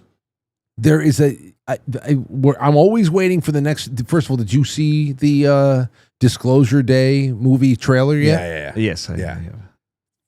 It makes me. It's unsettling to me. But I am gonna definitely gonna go to Alamo and watch it and take What is notes. Disclosure Day? What is that? It's the Steven Spielberg Alien Disclosure movie that's coming out in a couple of days. That just happens to be right here, perfectly nestled on the timeline of all these UFO things and whatever. And yeah, and the crazy thing, like I was talking about on Thursday with my guest, was that I have never seen. Have you guys ever seen a movie trailer like this one, where the director of the movie is part of the trailer? I didn't even realize that. To be honest. I saw it quickly. So then maybe you saw the first one and not the Maybe. one that just came out. Maybe. One just came out on Wednesday. That's the final trailer. I didn't see that. Okay. Spielberg is in the trailer. It's a cutaway to him. Like he's like in a director's chair. Sure. Like pitching the movie. And at the end, he essentially says, it's a true story. We're telling the truth. Like this is it. And obviously Disclosure Day is all about everything from biological hybridization programs and everything. Cause you got, these kids on gurneys and everything is just very strange. So is this like part of the whole movie thing where they're saying it's true, like it's Like the Blair Witch? like it's the Blair Witch or something? Listen, it wouldn't be the first time that a movie has used that kind of based on a true story, kind of a I don't know, head trip kind of a thing to build up hype. But I swear I've never seen a director pop up in a trailer to like urge people to go because they are essentially going to be getting some never before confirmed truth about our origin as a race or species or something like that. I mean, it took on that kind of a tone, and I just never seen it. And the fact that it's happening now, this year, is this slow boil that we've been having for a couple of years now, but now it's just like it's reaching a fever pitch where, as we talked about last time, it's not even about flying saucers anymore. We're talking about genetic fuckery. Yeah, like interdimensional. Yeah. Well, listen to this. This is Lauren Boebert. This was just maybe about a day ago, and she went on to Real America's Voice, and listen to what she said. And in today's world, that's really something. But even in these, even in some of the documentations that I'm seeing, there's a lot to do with even portals. And I'm interested in more information of that coming out as well. But even to be in a congressional hearing and have enough information to ask the question, is there breeding between these biological beings and humans? There's a there that needs to be answered. And I got a lot of heat from local papers at home and some folks, but we're just asking the questions. If someone is going to come to congressional offices and say that they have seen it, that they have been a part of it, and are read into these programs, then it's worth an investigation. And all of these agencies, even the contractors, when they are too big to answer to government, when they were too big to answer to Congress, the entity that created them and gives them funding, then it's clear that they're too big, and we have got to rein that in and have more accountability. Yeah, good luck. There was sorry. The former representative from Florida, Matt Gaetz, had brought up a similar point too.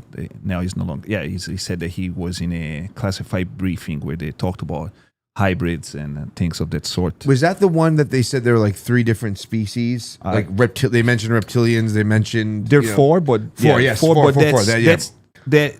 It's Alberto's confirmed Nordic. He's one of the Nordic species. Yes.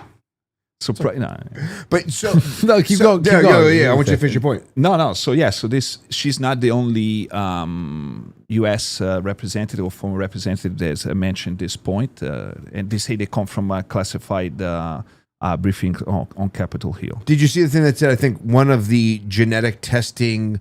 Test your lineage by spitting in this bottle. Yes, 23andMe. I think it might have been. I wasn't sure which one it was, and it was like, oh no, they were really just checking to see if the DNA of people were like crossbreeds between alien and human. So if anybody's interested in this kind of stuff, they can look back at some interviews with this guy. His name is John Ramirez. He's a former CIA officer, retired, and he talked about this stuff already 5-6 years ago. But here's the thing, like here, it's become we're numb to all of this. Like we're literally sitting here watching a video. We're having a conversation about, like, you would think that this information would be received in a way that's like, what are we talking about? Portals, aliens, like this is literally something that is out of a movie, and I think culturally. We're just like, oh yeah. Like nothing shocks us anymore. It would have shocked us in the early 2000s. Like the early 2000s, late 90s. Right. Like if this was 1996, right, we'd all be like, what? Like this should be if you ask the average person on the street, they probably have no idea this is even happening. Right. I don't know. Yes, maybe. But also, honestly, everything that they dropped about the classification of UFOs were some of the most downloaded files ever on the government websites. So that goes to show that there actually is a genuine large interest by the U.S. population and the world population. There's just no outrage. But yes, but that's a lot of people. I don't know the number, right? It's a lot of people, but the majority of people walking around society right now, if you went on the street and you said, hey, did you know that they released a blah, blah, blah, blah, blah, blah, blah, I would guess it's not like a popular thing. Like no one's like, hey, by the way, like it's not like the talk of the town, right? You know what I mean? Like this, maybe it's just there's a lot of people who definitely are interested in this shit. They're going to download it, right? It's not the talk of the town, and maybe it's because we're not small towns anymore, and that we do have access to every single bit of the world at every given moment of the day, and maybe that's what's happened. Like we've just diluted our awe factor to things. But the sheer fact that we're watching a video and having a conversation about, portals and aliens and 4 different species, and this is classified information that now is being out to the public, and we're kind of just like, oh, okay. Like, because they're not showing, because the thing is that I believe it's true. I believe that there are aliens and stuff, but until we actually see it, everybody to some degree doesn't believe it. There's a level in each of us that we're not going to fucking be shocked until we actually see it. Yeah, that's a good point. Very good point. Yeah. We Until want they- to see until it. And someone- we want to see something that's not like AI generated. We want Mars attacks on the fucking White House proof. lawn, right? We want proof. right? We want That's right. why I don't give a shit about any of this stuff. I see like who cares if it's on Fox News? Like, okay, If I see an alien walk through the backyard on my Ring cam, I swear to God, I'm going to scream. That's a good point. I'm going to scream. And maybe that's it. Maybe it's because we haven't seen the entity yet. That was the scariest. That part at the Brazilian birthday party in Signs, scary as fuck. Yeah. That is the scariest part. And I think that's still one of the most. That is Joaquin Phoenix's reaction to being scared of it. I think is so realistic. Because it really is. I'm trying to remember his exact. I have Hold on. I have a Well, general. It was great because it was great. It was great because they created like a scene that you can relate to and actually being in. Like Which you're is exactly watching, what we're talking about right Yes. now. Is like I haven't seen it. It's home video This footage. is freaking me out already. with It's the home kids. video footage. You know. Move, children. Vámonos. Vámonos. Oh, here.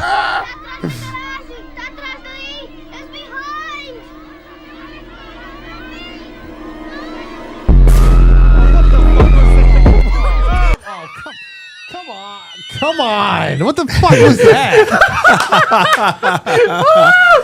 That was fucking hilarious. You ruined my show. Hold on. We got the The gist of startling it though. footage we're about to show you was photographed by a That's great 42-year-old. cinematography though. Here it is. This video was taken yesterday That was afternoon perfect. at his son's 7th birthday in the city of Passo Fundo, Brazil. I hope it happens It again. was sent to the local news bureau there and sent to us via satellite Vámonos. just a few minutes ago. All initial opinions are this is genuine. Is that What you're about is to that, see may disturb Alexander? What the fuck's the name? Here, listen. Okay, now just watch his.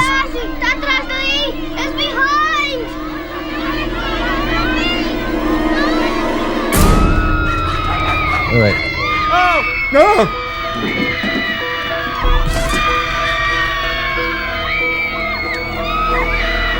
Oh no! That's pretty good. This, and I always thought that was very.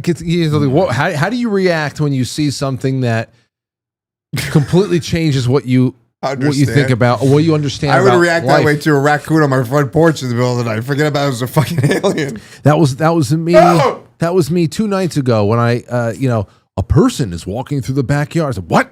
And then I looked, and it's this big fucking possum. And I'm like, look at you, you fucking gross. Look at you, that demon face, that hateful face. Yeah, I get that with raccoons. Oh well, anyway, but this is the whole thing I'm talking about. That's the whole thing I'm talking about. We would need that kind of a thing. What do you think about, first of all, before I forget it, that reaction, the and then kind of like crawling back to the television, just complete your mind completely shocked. I loved how they used that clip for like they cut it into like Sydney Sweeney on a red carpet somewhere, and of course she's got the cleavage all over the place, and his reaction, it cuts so perfectly. It's such a perfect cut. I don't know where the hell it is. I put it up on the screen once. It was so good. What do you think, Albert? Let's start with you. Sure. When 23andMe says that they're looking for somebody, or they're looking for bloodlines, that is an old theory about all those genealogy sites. That it's not so much about how they're trying to get us to connect, give up our DNA voluntarily, because there's so many ways that they take our DNA over the course of a lifetime through pediatric appointments and physicals, whatever the hell it is, over the course of, if they want a little bit of hair, I don't know, whatever. But it was more so about these companies were set up to find specific bloodlines, whether they be Merovingian, like we said before, Dan Brown type of, Christ lineages stuff, Rh negative bloodlines that might have some kind of, pre-flood Atlantean, Cro-Magnon kind of, lineage and stuff like that. People who have some real genetic value that they want to find everybody who's some kind of like heir to cosmic authority. and be able to experiment? Like, what do you think that's all about? I don't think the companies were started because of the alien agenda. I think the companies saw that there was an economic incentive, and kind of like how when also the information technology companies started, like Google, and they were collecting a lot of private data, and we just consent for them to use our private data, and we didn't realize the real value of it. I think these genetic companies realized early on the value of cataloging and having genetic information of the population that later on, probably mostly for medical reasons, will probably be very valuable to pharmaceutical companies to start developing drugs based on this information. So I think it came mostly from a financial point of view. But if we go back to the alien agenda, this, like you mentioned, this theory goes back many, many years. And again, there's a lot of high-level CIA people there in the past 10 years have come up and said that one of the biggest secrets in the alien agenda is that us humans were somewhat, if not created, manipulated by some other entities that sped up our evolution.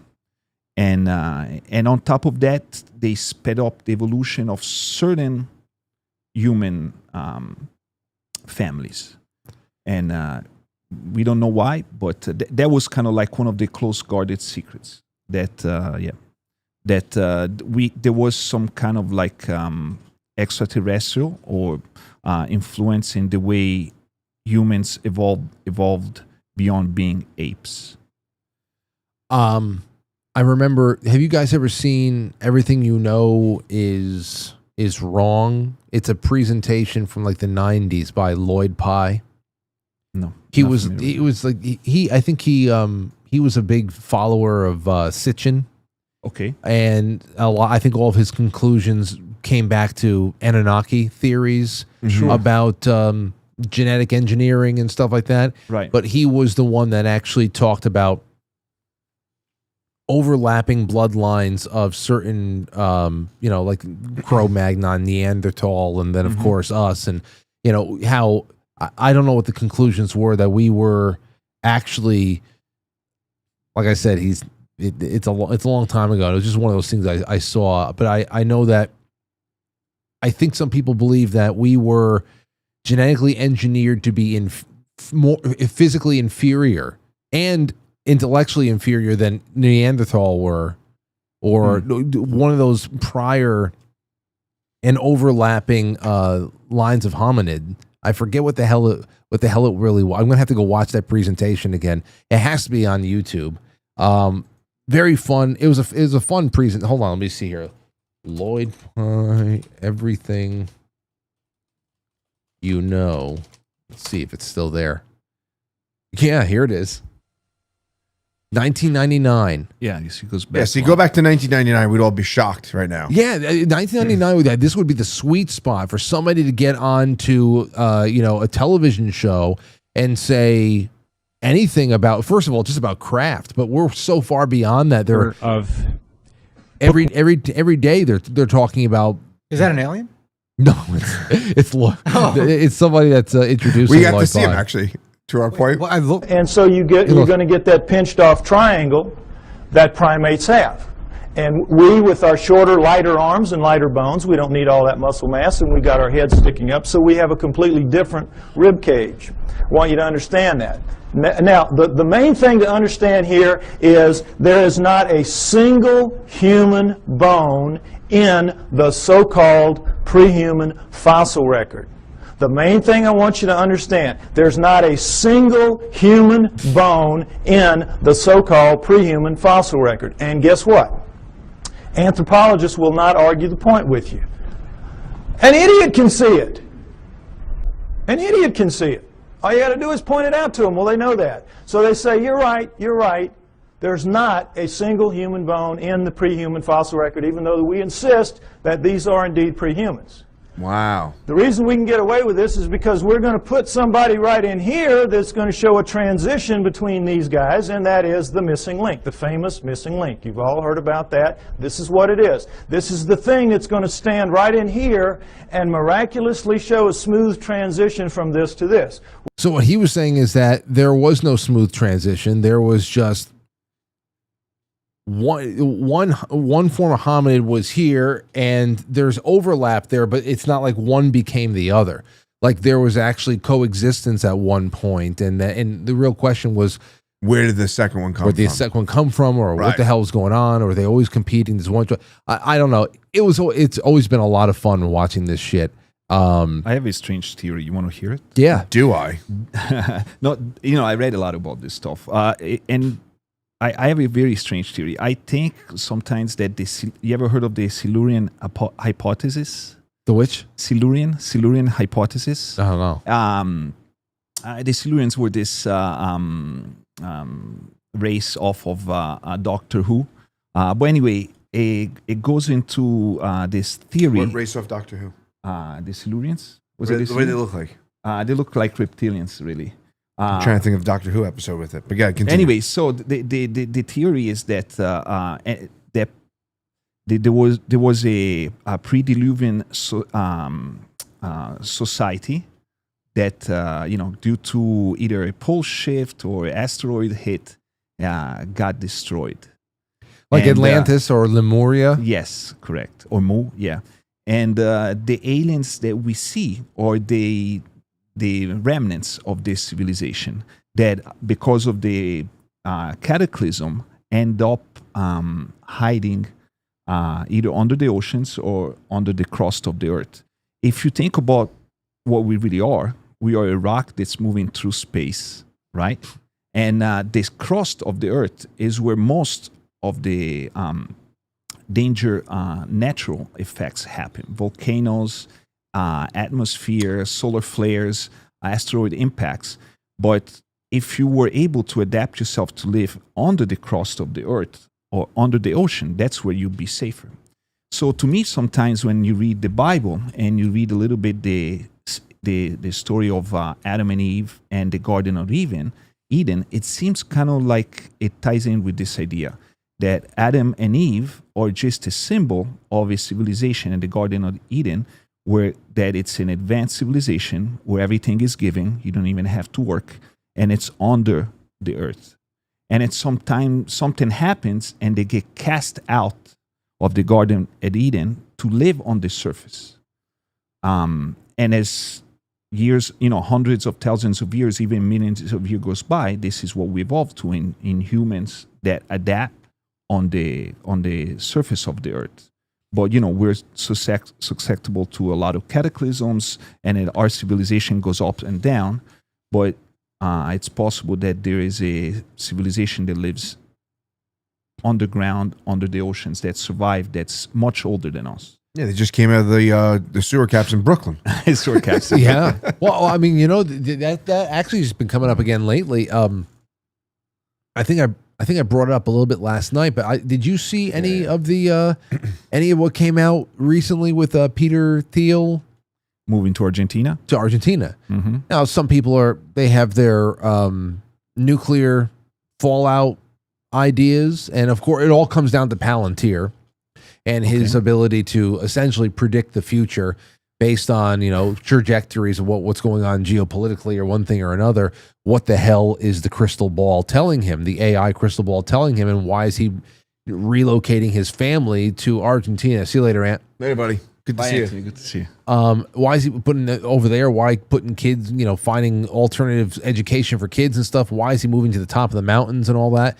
Well, a lot of the geophysical earth shifting people are saying, well, that's because he's getting ready for the planet to shift 90 degrees on its axis and kill like most people around here. I'm actually trying to get, I think Ben Davidson, Suspicious Observers, coming back on the show sometime in June or early July, because I want to talk to him about this again here too. That's a whole other ball of wax. But this somehow ties, in my opinion, into what we were talking about Exactly. before, also with the unchecked immigration. It seems, from my understanding sometimes of international politics and international economics and dealings, it seems really that a lot of the nations are in a phase of centralizing power and centralizing resources. Even how the U.S. Recently, a war in Iran, took control basically of oil resources in Venezuela. Everything is pointing in the direction of some great event that is going to create scarcity. And you start seeing Russia invading Ukraine, aggressive behavior from China to try to get control of the last available resources. And this is where I think sometimes immigration comes into play. They want us to ignore all the social differences and that's causing, because they need masses for war.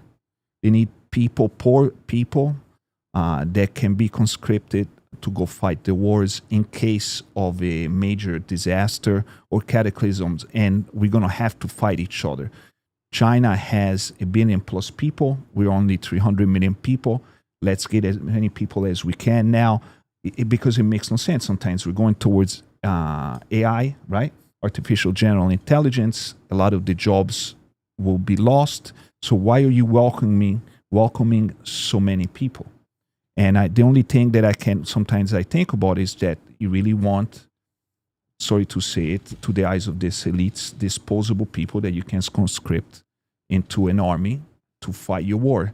And why would we need to fight a war? Because they foresee, based on data that they don't share, that there might be some sort of cataclysm that's going to destroy the status quo, and it's going to reduce our resources. And so this ties in a lot with this, also the alien agenda and this kind of stuff. Well, I think there is a little bit more, like I said, an unwitting conscription that's going on as well. Like how I said earlier before about the investments that are made into just stoking civil unrest between races by making generational investments into destroying, for example, black families first and foremost. Where now there's just so many wild card children out there who have had no. I mean, everybody's hurting at this point. Divorce rates are through the roof for everybody, white and black. But black families had about two generations or so head start, because the Great Society was one of those things that really started making inroads there and shit like that. And now it's not an actual war footing. It's a lot more of a chaos agent. But it's one of those things where people don't even suspect what their role in it is. But yeah, I also think that way. I think you and I, all three of us, were talking about it. All of my old suspicions that everybody had at one point about whether or not we're ever going to see a day when the United Nations blue helmets actually land on the shores of the U.S. to be a stabilizing force in some kind of an uprising. Like it just makes so much more sense to me that no, the international military aspect has actually just shown up here and has just been around. If you're going to conscript everybody, you think about that. If the American military itself can become more and more of an international force of people who are just essentially trading their time for citizenship, then you essentially have that United Nations force in there. The question is, though, if it's going to be a cataclysm, what the hell does any of this ever mean? Well, right. The people you mentioned Peter Thiel, right? One of the reasons why some people say Peter Thiel moved to Argentina is for that, right? Because a cataclysm is going to happen. Something global. Yes. Yeah. Aliens, going back to the aliens. Aliens are there. Like, for example, here, take a look at this. This is from Open Minded Approach. A couple days ago, said it's strange that one of the most powerful people operating from the shadows chose to move to Argentina, right where the South Atlantic anomaly is spreading. He knows what is coming, and ironically, he's expecting the Antichrist. We think Peter Thiel chose Argentina because he believes the high Andes will shield the continent. I'm not surprised, because the giants in South America were present up until about 1500 AD. It's not going to be a good place for cosmic radiation, though. The magnetic field is very weak there. And there's obviously an AI generated depiction of a gigantic sloshing tidal wave that is just rolling over the Andes with little resistance once the Earth essentially gets shaken up like a snow globe. And what they say, with Ben Davidson and people who see this thing happening, with the pole shifting being a physical one and not just an intermagnetic one, they say they're expecting this within the next 20 years. Wow. And they say that this shift is going to be, that the physical thing the change will actually happen within a course of a day or two, that it's going to be pretty violent. And that's why so many people have moved to places like Colorado, or I think certain parts of the Appalachian, I think like certain slivers of Tennessee are at a certain type of elevation that once the United States is essentially the lower half of the earth is, because we're going to be coming up 90 degrees. Essentially, New York is going to be, where the hell is it going to be? I've been gathering all this stuff for whenever Ben comes on again. Where the hell is New York going to be? Anyway, we're going to be below the equator now. Depends where it shifts, yeah. Yeah, and the poles are going to be at the equator, just about. I know nothing about this. Well, you're going to die. All right, well, I'm prepared to meet my maker. Very soon. No. See, this is the whole thing I'm talking about. Everybody's like, well, yeah, we got to get to elevation. I was like, are you listening? Listen to me for a second. We're going to move to Colorado now? I'm not going to do it. If this is really what's going to happen, then we're all just going to die together. Right. Yeah, the elevation is a short-term fix, but the problem is the weeks, the months, the years after. Right. Like, oh yeah, if you see, like, even we have fossil proof of the asteroid. Right, you want to be around that after the hit the apocalypse? Earth 65 million years ago, and how it covered in ash for years. The whole global atmosphere that cooled the temperature to really low temperatures, where we lost all the megafauna and probably 90% of whatever was living at that time on Earth. Dino DNA. Like they say most animals that even were in the ocean died because the ocean turned a different pH, very acidic. So they couldn't survive. You want to live there? Like, you want to live in that world? No, you couldn't live in that world. I don't think right, but my people point that is build the doomsday bunkers will survive that kind right, of that's what scenario, I'm saying. Right. Unless our technology improves. And this, again, goes back to the part of the alien theory that they say that part went underground and part was advanced enough to leave the Earth. And this is why they say our genetic materials are similar, because we are the aliens. What was it? I think it was either January of 24 or January of 20. I think it was January of 25. Is when for book club we read Lucifer's Hammer. And I'll tell you something, man. I read Lucifer's Hammer with this book club, and it might be better to just die than have to live through that. Fighting for your life at the top of a mountain, growing potatoes and inbreeding to reseed the earth. Like, I did not. I broke it, Frank. I broke the bomb. What happened? No, the bomb. He unplugged the bomb, and now it's blinking. I guess it's D-Day is about to start. See, you started the sequence. Imagine, it all started. That was, when Frank found it in the Inca temple, he switched the idol, and this came out. The old seer told him, all you do, the only thing you don't have to do is unplug it. Don't unplug it. And here I am. Let me see. My son started watching Indiana Jones. How good is that? It's so he's 7. He's like, Dad, I want to watch Indiana Jones. I was like, I don't know if you can watch it. Oh, there you go. We're back to being stable. We're stabilized. We've stabilized the nuke. But he started, and I was like, oh, that's when he's running through the temple in the opening scene, and the guy gets the tour guy gets impaled. Yeah. I was like, oh. And I'm like, you're all right with that? He's like, yeah, I'm fine. I was like, okay. Because you got to remember, I mean, I would think I was probably his age when I watched Indiana Jones and Predator and Rambo. And because I was actually having this conversation with someone, like, those movies were targeted and marketed for kids. Yeah. Like Rambo, like I remember the Rambo action figures. Like I have them still. Like Rocky, like all that stuff was it was targeted towards children. And then you realize that you were watching that at They need to learn 7 Oh my 7 years old. what they may have to do themselves. And then I'm like, all right, maybe we should put on Super Kitties. Like maybe this is not the thing that you should be watching, but Aurora, we're halfway through. Aurora is she's actually at the halfway point of episode 3, Revenge of the Sith. Amazing. We We've gone through On Saturday, we paused it.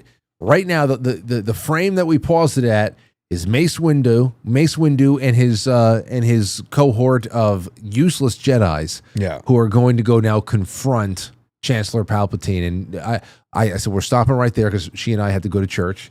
And I said, she goes, but what's I said it's going to get wild from here, because she knows that Anakin's feeling all types of like you can tell that he wants to save Padme, and he's really, really, troubled by it, and he's willing to do anything to save her. So he's emotionally compromised.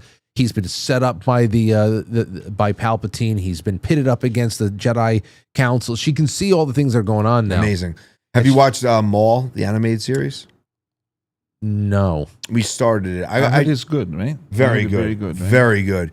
And I just want to, like, the Star Wars hallway scenes that they've now started integrating in all these different series. It started obviously with the original one, Vader's choking him, the Rebels, and then obviously it went into the end of Rogue One, when and then obviously Luke in the Mandalorian, right? The young Luke.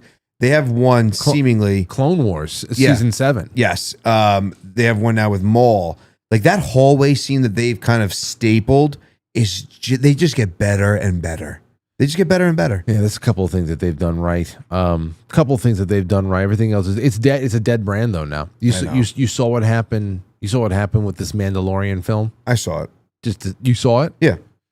But here's the thing. I went into it with an expectation of very low. Like my kids loved it, and they're like, "Dad, what'd you think?" I was like, "It was a movie. It was just an adventure movie.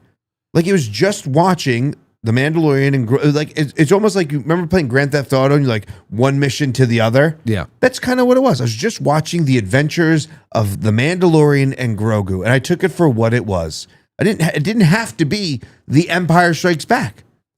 Like, and if you add that lens to most of it now versus it has to be, I thought Rogue One was phenomenal, but like everything's not going to be that because it's just oversaturated. So just take it for a fucking adventure movie and it was fine. It's the first film in 7 years, Vin. It's not oversaturated. It's been fucking killed. But think about the animated series, think about the shows, think about just which were bad. Rebels was amazing. Star Wars Rebels is amazing. That was a long time ago, though. Yeah, I understand that, but I'm still saying like the universe has expanded outside of the original 3, and people have to allow that to just be. Same thing with Marvel. Like the Marvel movies have expanded outside of like the original ones, and it's oversaturated. There's series, there's shows, there's movies up the ass. So it's just what it is. It's just incoherent is the issue. I think it's just a lot. That's my problem. Like you can't follow all of it. I think also the problem is that we got old. That's it. I remember watching like Star Wars on TV with my dad when I was like maybe 7, 8 years old, and he was a 40-year-old man, and he's like, it's okay. And I loved it. For me, it was amazing. For my 8-year-old mind, I want to be a Jedi. I think at some point we're very critical because we got old, and now we are the dads. That's definitely part of it. That is part of it anymore. I had that moment. Sorry, I had that moment the other day. My son went in the pool. We have a little pool in the backyard, and I remember being like, it was cold, like it was chilly, and I remember being a kid and being like, why doesn't my dad get in the pool more? Like this is the greatest freaking thing on the planet. Like I'm in the pool right now. This is amazing. And then I realized I was like cleaning the pool, and I was like, oh shit, I'm the dad now. You are. Like I'm the dad that has more reluctancy to get in the pool than inclination to get in the pool. Well, because of one thing, that desire to have your teeth rattling. I mean, when you're a kid and you see a pool, you will worry, even if it takes you a half hour to ease into that thing, you want to splash in the water. Amazing. And in 5 minutes, your teeth are rattling, your face is blue. I don't know fucking doing that. I got in with him, And he was totally fine with it. And then as soon as I got in, I was like, oh my God, this is so cold. He's like, yeah, it is kind of like, I realized I triggered him to be like, oh, it's cold. But he was kind of like, you got to get under the water, Dad. It's fine. And then I went under, I came up, I was like, this is cold. I'm getting out. And he's like, I want to get out too. I was like, holy shit, I just ruined the experience for him. But I've, to your point, maybe that's a part of it. Maybe there is a component of it. It's like that you get disenchanted by all this stuff now. Are you bringing the kids to Saturday? I didn't want to say anything. I don't think I can make Saturday. I'm doing a sleepover for the Boy Scouts at a Boulders game. We're sleeping in the outfield. Oh, well, I guess that's kind of cool. You're gonna be here Friday night. Friday night could probably be here. Let me check. I gotta check the calendar. But yeah, you gotta be here Friday. I know what I was gonna tell you later, but jeez, I'm sorry. I was looking forward to the kids running around, and well, there's still gonna be plenty of kids there. But I wanted to see like everybody's children running around, and like we got lawn darts with sharp ends, and I love that. We're gonna let the kids throw knives. Friday night might work. We're gonna let the kids throw knives. We have a bomb making table for the children. We also have it's like Boy Scouts. You know, we want to see them all just making the worst, whatever it is. It's gonna be. It's set up for children. You're gonna have that like put Vinny against the wall, and then people gonna throw axes I'm like to try spinning? to hit. When I'm spinning, yes, spinning with real sharp axes, that kind of stuff. Oh man. Anyway, Wichita Buzz says, Vinny, you just busted Frank's hopes and dreams. No, it's gonna be good. It's gonna be good. I obviously I just want as many friends as I can have there. It's still gonna be great, but I just want everybody to be there. I like hanging out with friends. We're camping in the outfield of a baseball game. Yes. And they're gonna put on a movie. The Rockland Bowlers? Yeah, you're not far from where I live. Yeah, it's a good. But if you get too cold, come by to see me. I'll pop a bottle of wine and I'll cook some good Italian pasta. Oh shit, sounds good. You had wine you brought here, right? I brought wine. Do you have some glasses? How about in the flip side, we can crack it open. Let's do it. I'll take a little sip. I'm not gonna have a whole glass here. I will want to sip it though. It's so good. Those are your last famous words. Wait a start second. with a sip. It's gonna become half a bottle. Wait, is it red? It's red. Yes. Okay, so then two sips. Will it keep until Friday night? Yes. Okay, because I don't want to open it up right now and then we have to dump it. I would say just save it for Friday night instead. Whatever you want, Frank. Save it for Friday night. You know, it's not the only bottle I have at home, so don't worry. Oh, I know. You can always bring a second. But this is a special bottle. You know what I'll do? Because Friday night, I want to limit the amount of time that I'm broadcasting from this room. I want people who are here to just experience the room and hang out and all that stuff. Yeah. I think I'll do one or two pop-in broadcasts just from my phone and walk around. So that'll be better for Let's do it. me to go live with you. If you're here, if the baby's not born, I'll be here. okay. That baby will wait. The baby will wait. The baby will wait. You know, So, like I'll make sure let's we go time live. the contractions. Okay, every hour. Okay, we're fine. Don't Yeah, worry. we're fine. We've got time.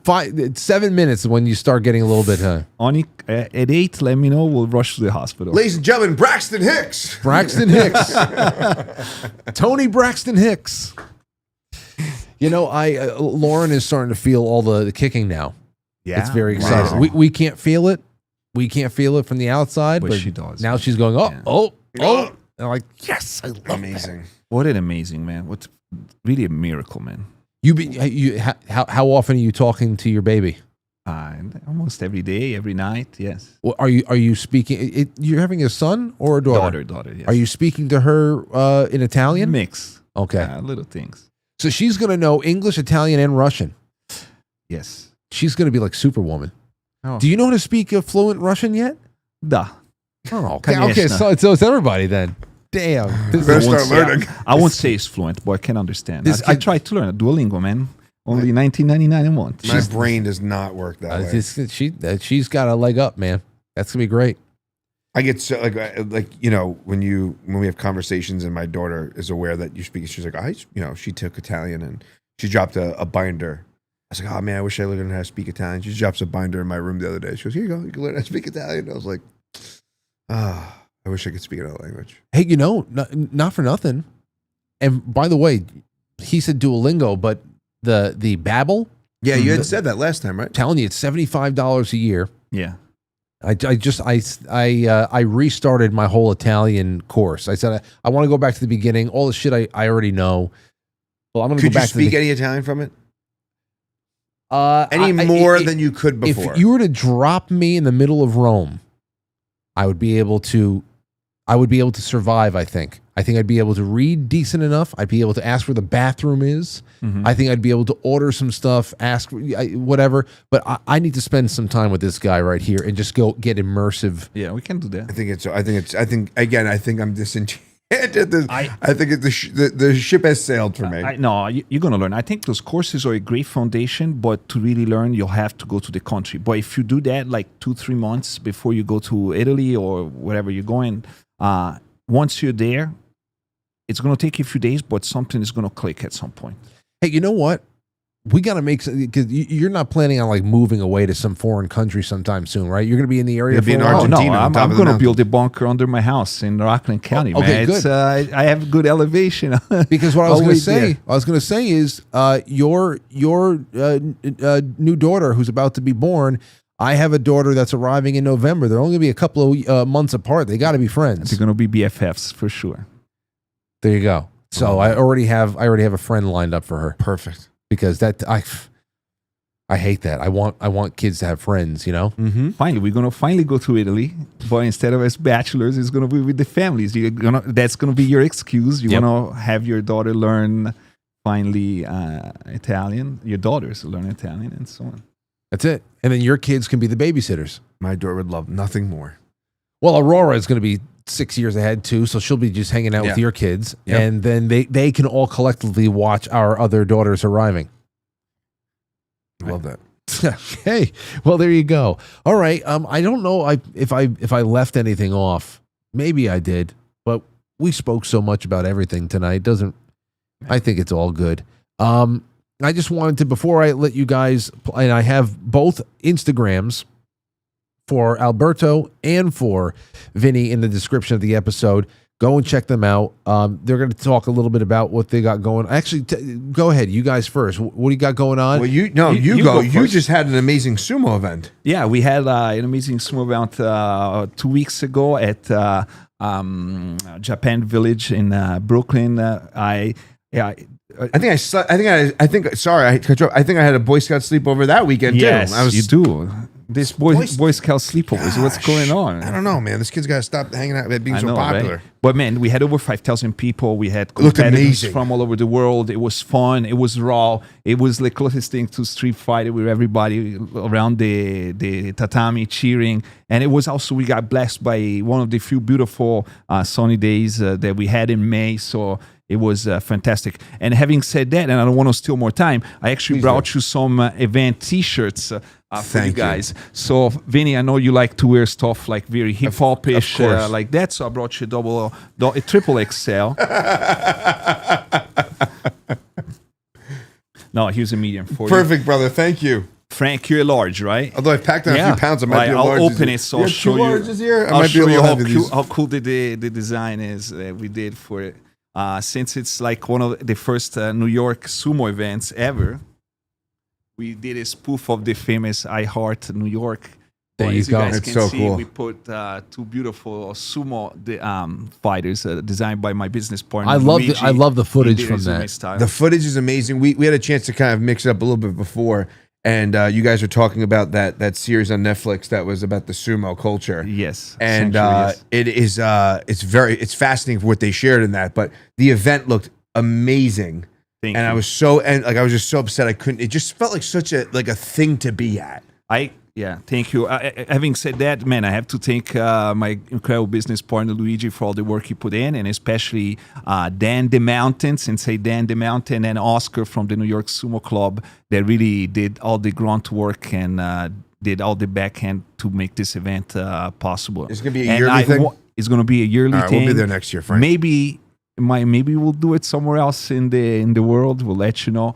But you guys gonna have to be there, okay? Oh my VIP gosh. tickets, front row. Let's get to one in New York first before you bring us to Japan or something like that. It's easier for me to get down to Brooklyn. It might be easier to get to Japan than it is Brooklyn at times. Dude, people they can see footage from the sumo event on your Instagram, right? Yes, I have some on my personal Instagram, Alberto Marchetti BJJ. You can also go to New York Sumo Club the Instagram or just the webpage, and you'll find a lot of footage. Also on my company, Half Sumo, there's a lot of footage. It's fun, man. You have to check it out. It's insane. Again, you saw the footage, as did I. It just felt like such a thing to be at. Like I've been to another sumo event, and it was super interesting. But the way the setup outside and the vibe of it just felt so. It being outside was awesome. It looked awesome. I was very upset I couldn't make it. Thank you for the shirt. And you had great weather too. Amazing so that was weather. good. Yes, thank you. Yeah, it looked awesome. Now, Vin. Yeah.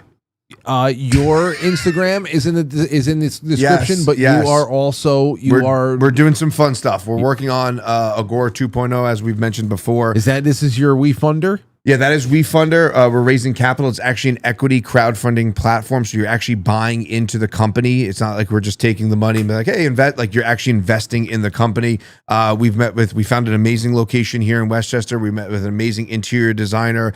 The flow, it's amazing how you can have a preconceived idea of something, and then someone comes in and totally shifts that. Yeah. And this gentleman we're working with, Alex, he's done an amazing job of creating the flow of the space, and we're really excited. So we're raising the capital on the platform. Investment started at $100, and this is basically, we're learning, this is a death by 1,000 cuts. So every dollar counts. So if anyone in the community feels compelled to invest, we would love for you to be a part of this. Well, let me see here. We've got you are almost $60,000 funded. Yeah, on the way to 1.2 million. Oh, 1.2 million. Yeah, 100's just for the $10.80 per share. The company was cleared at $12 million value. So once we hit the first 100K, the shares go to $12 a share. So yeah, the goal is 1.2 million. So we have some work to do, but we're really excited about it. We've had some amazing companies partner with us, and we've partnered, with an amazing marketing company that we're working with, and we're looking. I just put the link. Lots going on. Put the link in the chat room. If you want, I'll put it into the description of the episode afterwards. Can't hurt. Obviously, I just wish you nothing but the best, and anything I can do over the coming years, I'm gonna help with whatever I can, because of course I just love the mission here, just to have.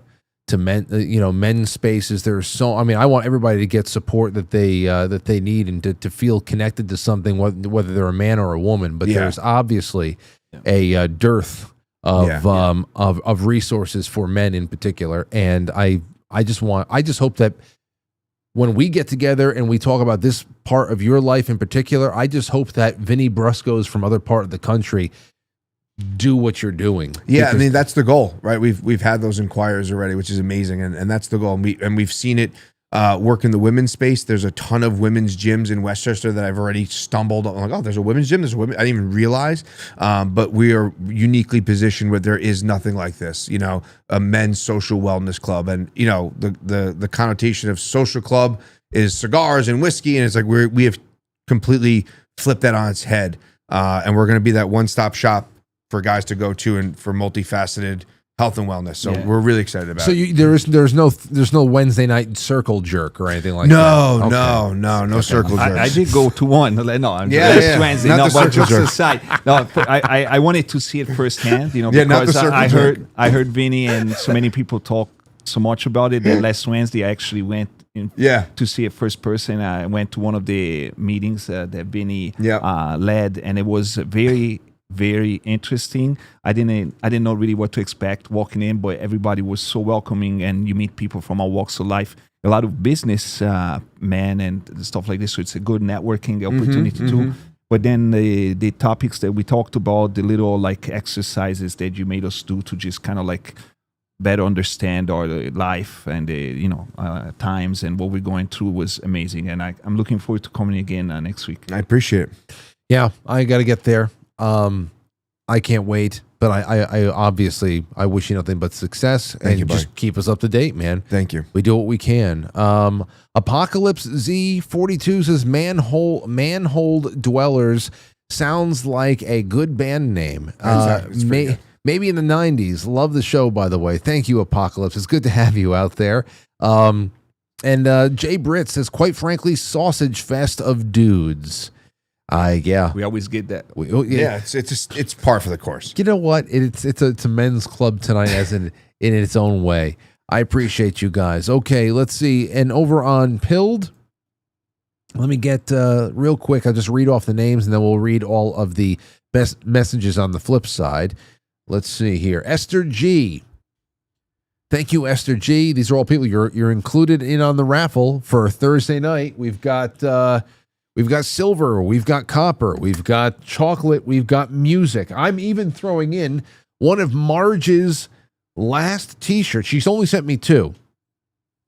It's a black, large, extra large T-shirt.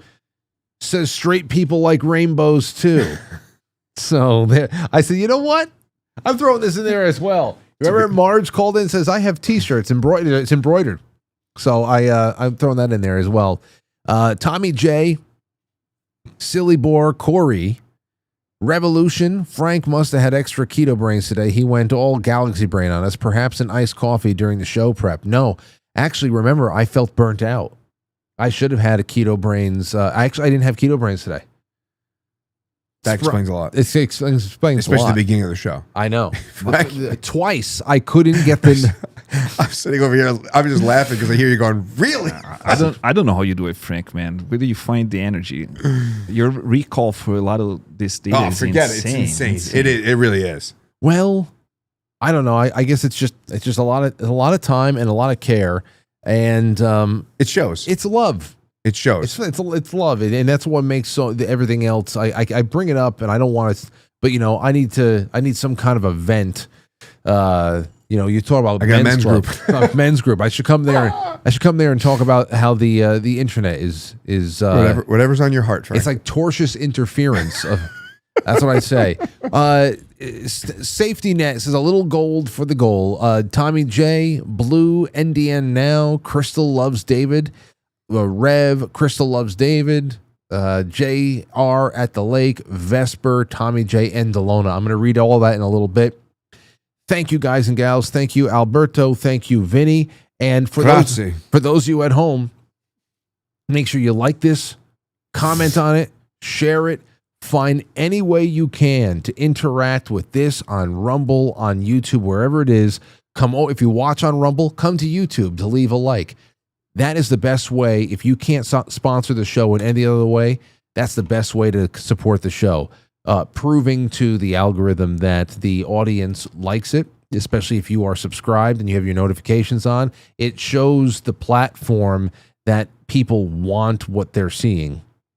When they don't see that, it actually starts this ridiculous cycle of downgrading content, and it just sucks. And again, like I said, takes a lot of the fun out of what is really a love-driven operation. So there's that. And also on patreon.com/Quite Frankly, the Quite Frankly Patreon, the first month on all tiers is 55% off until Monday night, June 8th at 9 p.m. You can get in on pen pals and Polaroids, Polaroid Cup, whatever the hell it is, get in there. You're going to, what was $5 a month is $2.25 for the first month. And you get to see all the amazing things that I do above and beyond what we do together on the main show. And I hope you have a fun time. I think the film club and book clubs are worth it just in and of itself. And that's all I have for you tonight. We'll see you on the flip side. Thank you, fellows. It was great to hang out with you again. Thank you. Thank you. All right, everybody. We will see you tomorrow. I know what I've screwed up. No, I didn't. I did it right. Catch you on the flip side.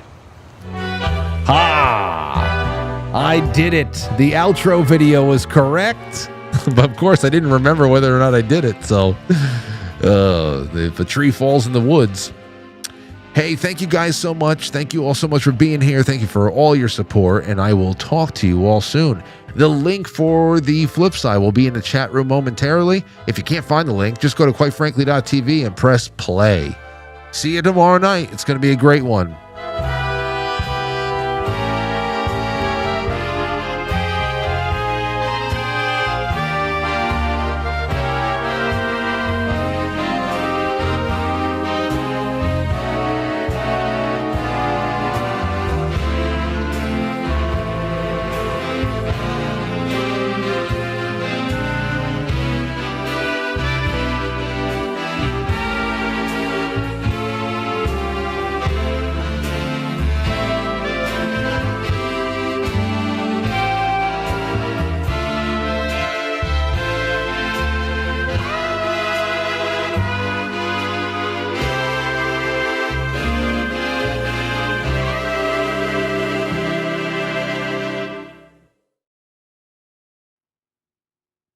Goodbye. All right, that's it.